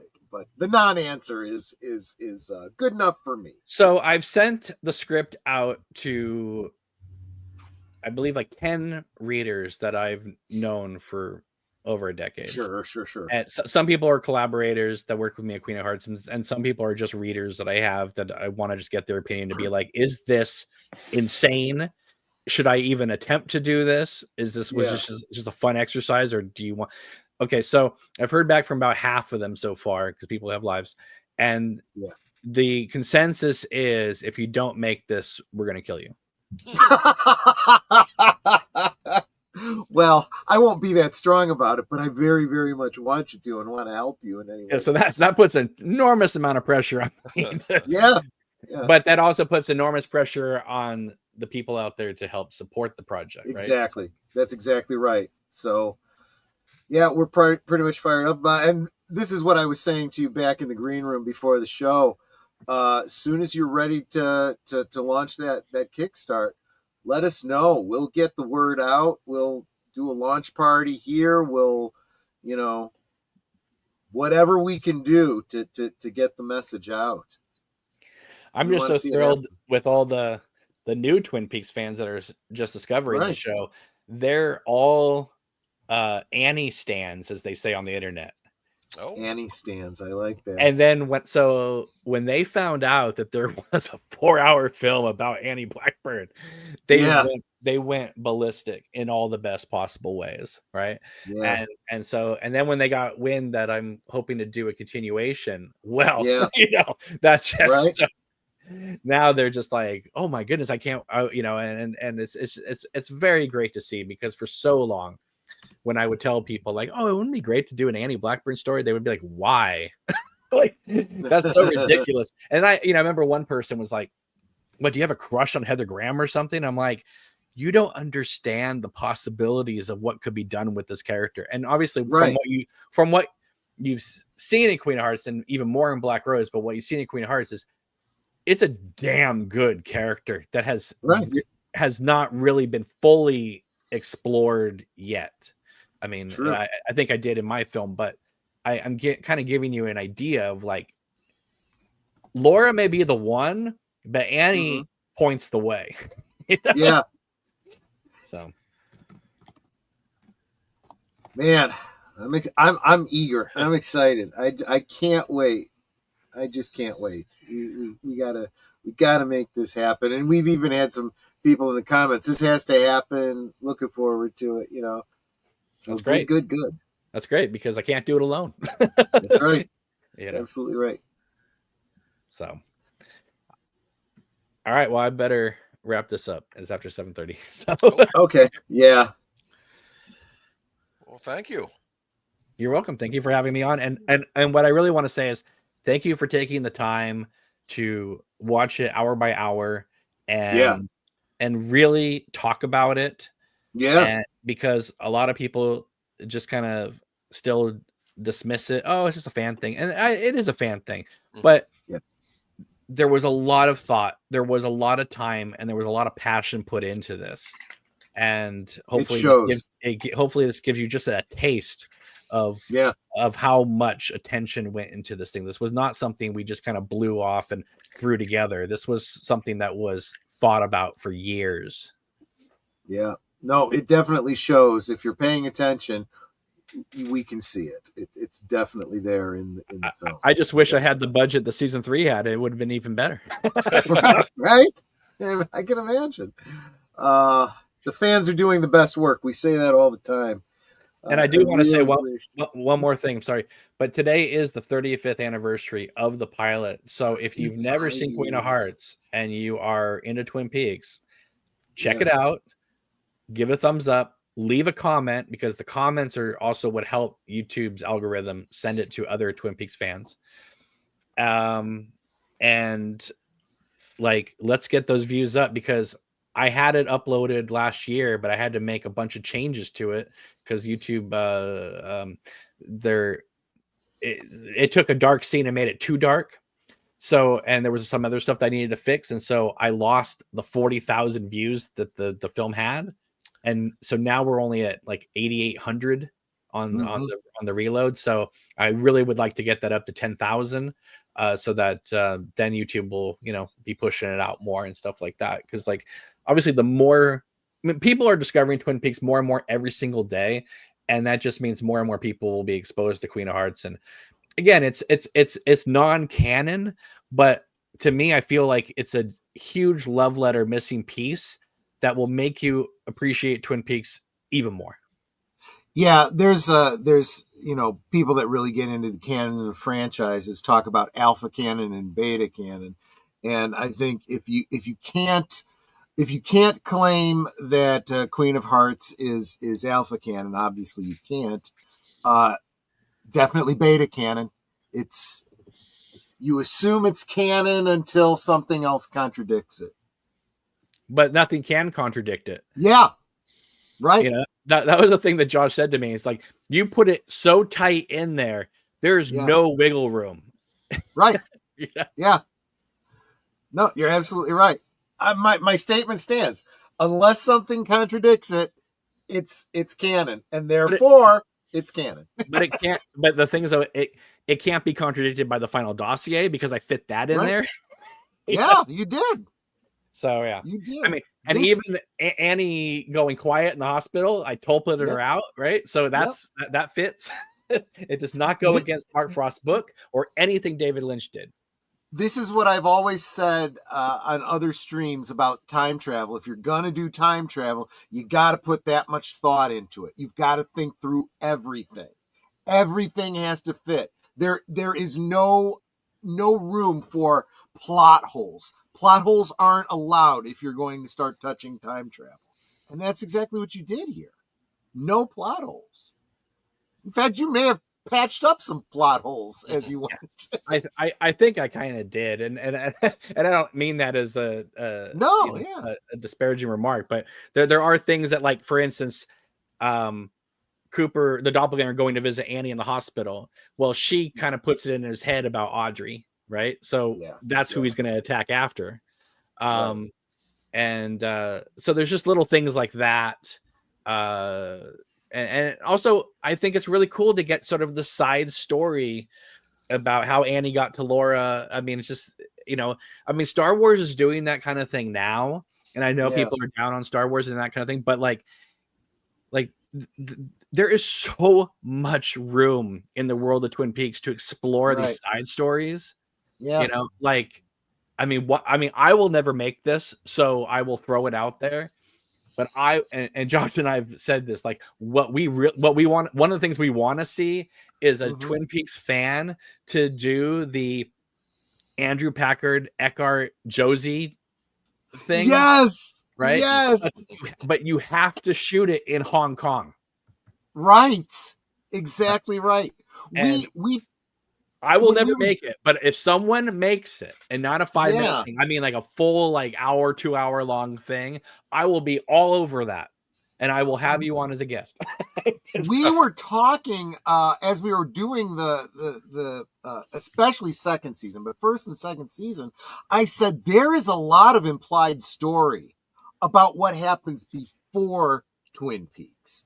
We literally could have a whole series that is a prequel, you know, kind of like what is that Game of Thrones, the House of the Dragons, whatever the dragons, House of the Dragons. Yeah, you could do the same thing with Twin Peaks, where you're doing, you know, a generation earlier, where you have the Bookhouse Boys in school, you know, and what's her name, Norma, the Miss Twin Peaks, and how what's her name loses her eye, and all of that stuff. The story is kind of already there. We don't need it. We basically already know the story, but you could, you know, right? Yeah, I mean, there's, I mean, but like one of the things I had about season 3 was, when did Gordon and Major Briggs and Cooper get together to have this plan when he was busy flirting with Shelley the entire time, you know? And then they were dealing with the whole Miss Twin Peaks thing, and so in Queen of Hearts, they get rid of Wyndham Earl, so the whole back half of season 2 is open, so that they now can have ample time to plan against Judy. I love that. And then that allows, you know, Annie to and like, so one of the other things that I did is when she's doing the I'm fine sequence, that is just her body there. Right. Mentally, and she says this to Cooper, mentally she's been having thousands of adventures, I would imagine. Yeah, and so one thing that I and Maddie thought this was cool too is, I'm kind of passing the baton as well to say to other fan writers, fan creators, you now have the ability to tell one of those stories. Sure. You know, and I would love to see things like that. I wanted to open it up where you could have, you know, 1,000 different stories of Annie, you know, maybe not even on planet Earth, you know, having, you know, adventures and battles and things like that, you know, and she has such a stature about her at the end where and you'll notice if you watch carefully, I cut out frames of her when she's walking so that it looks like she's jumping space when she walks. Yeah. She'll walk for a few steps and then she'll jump ahead like 6 frames. And you know, that's something that also plays into season 3, the jumping of frames, things being out of focus, or, you know, or glitches and things like that, because the timeline is constantly changing and evolving. You know, like one of the things that happens in season 3 is all those glitches, but that's because Cooper has already rescued Laura in a previous timeline. You know what I mean? So like it's already shifting when we watch season 3. So anyway, that's the intent. That's the goal. I'm just a hardcore Twin Peaks fan, like a lot of you guys, but like I'm crazy enough to say, hey, I want to dedicate a portion of my life to bringing, you know, stories about Annie to the screen. So the next one we're going to do is Black Rose, if we can raise the money. So I hope everybody will come on board and check it out, because it's now that we've established her in the Queen of Hearts universe, where I plan to take them is, you know, it's next level. So awesome. Looking forward to it. Right on. All right. Well, I think, as places I need to wrap this up. We are running a little over, but that's quite all right. Cameron, now that we got you here, what is coming up for your channel? Well, I have a couple of different channels. I do have the O&A / David Lynch's World. It was O&A for years and years and years, but I figure it's time to kind of have it be something that sounds a little less trollish. Even though it wasn't a troll channel, it just, some people just, if you talk to celebrities, you're like, oh, I run a channel called Obnoxious and Anonymous. They're like, what? Yeah. But I didn't want to lose that because that's kind of like who we were. So I just created the David Lynch Worlds thing as being kind of half and half. But so that channel, occasional live streams. We do a lot of interviews lately with a lot of authors. And then I have another YouTube channel called Mass Media Consumption, which is for all my non-Lynch Twin Peaks stuff. I used to be able to put everything on one channel, but now with the Google Analytics, you have to split everything. So if I did something about Twin Peaks or David Lynch, it would get a lot of views. If I did something about Minecraft, nobody would watch it. So now I have to have another channel for the non stuff. But yeah, that's called Mass Media Consumption, and I just post on there when I can. But there's some good stuff in there. There's an hour-long discussion with Twin Peaks producer Sabrina Sutherland about not David Lynch, but Dario Argento. Wow. Cool. So that was fun. Yeah. So so check out those channels, and I'm all over social media and all that. But this was a lot of fun, and I really, really appreciate doing this because, again, not a lot of people talk to me about this film, and it makes me really happy to talk about it because obviously it was something I really, really, and I still do care about immensely. Well, thank you for taking the time out of your schedule to join us here. Hopefully we can get you back again very soon and, go even deeper into the film.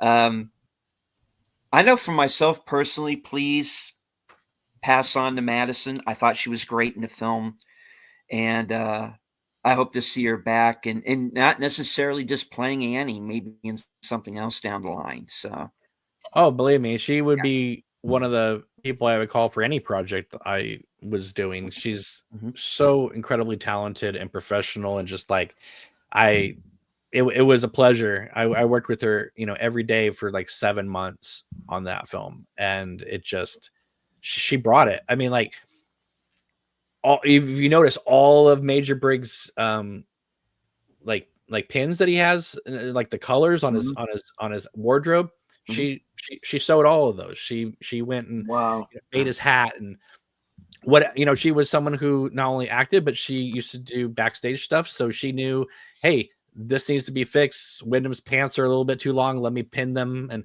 I don't know the first thing about that kind of stuff. And, I would have just been like, tuck it in, but, but she was just like, no, let me fix this and that. And it was just like, having her, I will say this. I may have written Queen of Hearts. I may have had the passion to make Queen of Hearts. Without Madison Bates not only playing Annie, but helping me produce the film, there would be no Queen of Hearts movie. Wow. So that's how it works. Right. Troy. I was just thinking we should probably let Cameron go because we have kept him and he did have a heart out. So let's let him go first. Oh, right.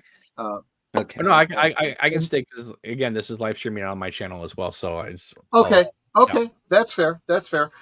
Real quick, I don't want to go through the whole week and keep Cameron any longer. So I'm just going to say right after this, if you're on my channel, if you're over on Netter's channel, and I think here on Deleted's, you should be auto-dramatically popped right over to my channel for Blake 7. Right after this, the episode is Gambit.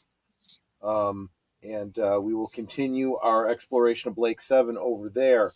And then, of course, Friday, last call, we continue our talk about Doctor Who with the Peter Davison, Colin Baker, and Sylvester McCoy era. That's it for me. All right. Netter. Let's see. Well, I'm going to be on with Troy right after this for Blake 7. Then Thursday on Thursday Things, I don't currently have a guest. So it'll be me and Troy shooting the breeze. We'll come up with something. Yep. Then Friday, I'll be co-hosting with him on Friday Night Last Call. Saturday is the big movie night. We'll be watching what I am positive is going to be a really bad movie. Light of the Living Dead. It's a must-see. Come to my channel. I'm telling you, if there's not a line about MF and zombies on this MF and plane, I'm going to be very disappointed. I don't think he's in this movie. Well, anyway. And that's it for me until next week. Cool. All right. Boomer.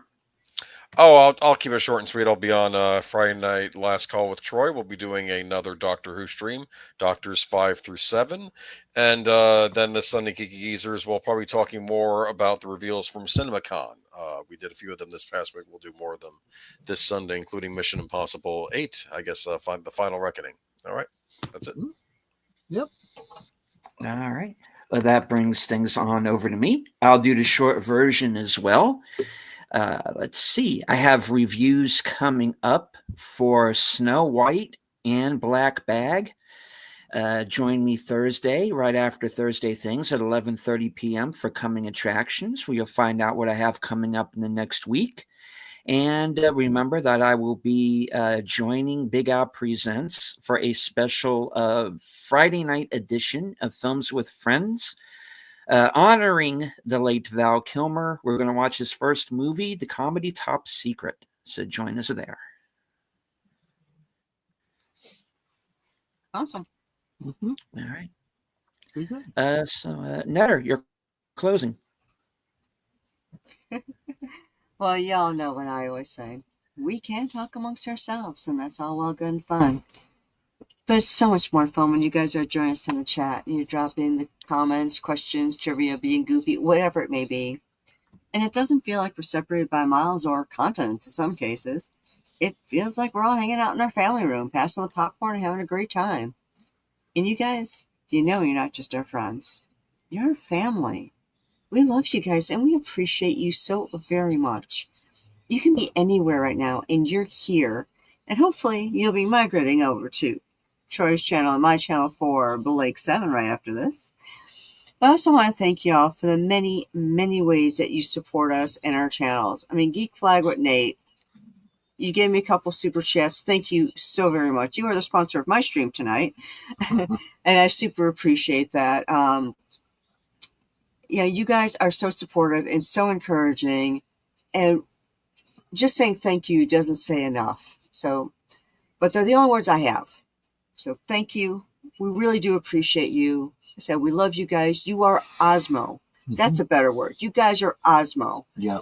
So thank you again for being here. We'll see you over on Troy's and my channel for Blake 7. But until then, good night and God bless. Yep. All right. And once again, thank you to everybody who joined us on X and here in the live chat. And as I always say at the end of every show, from HQ,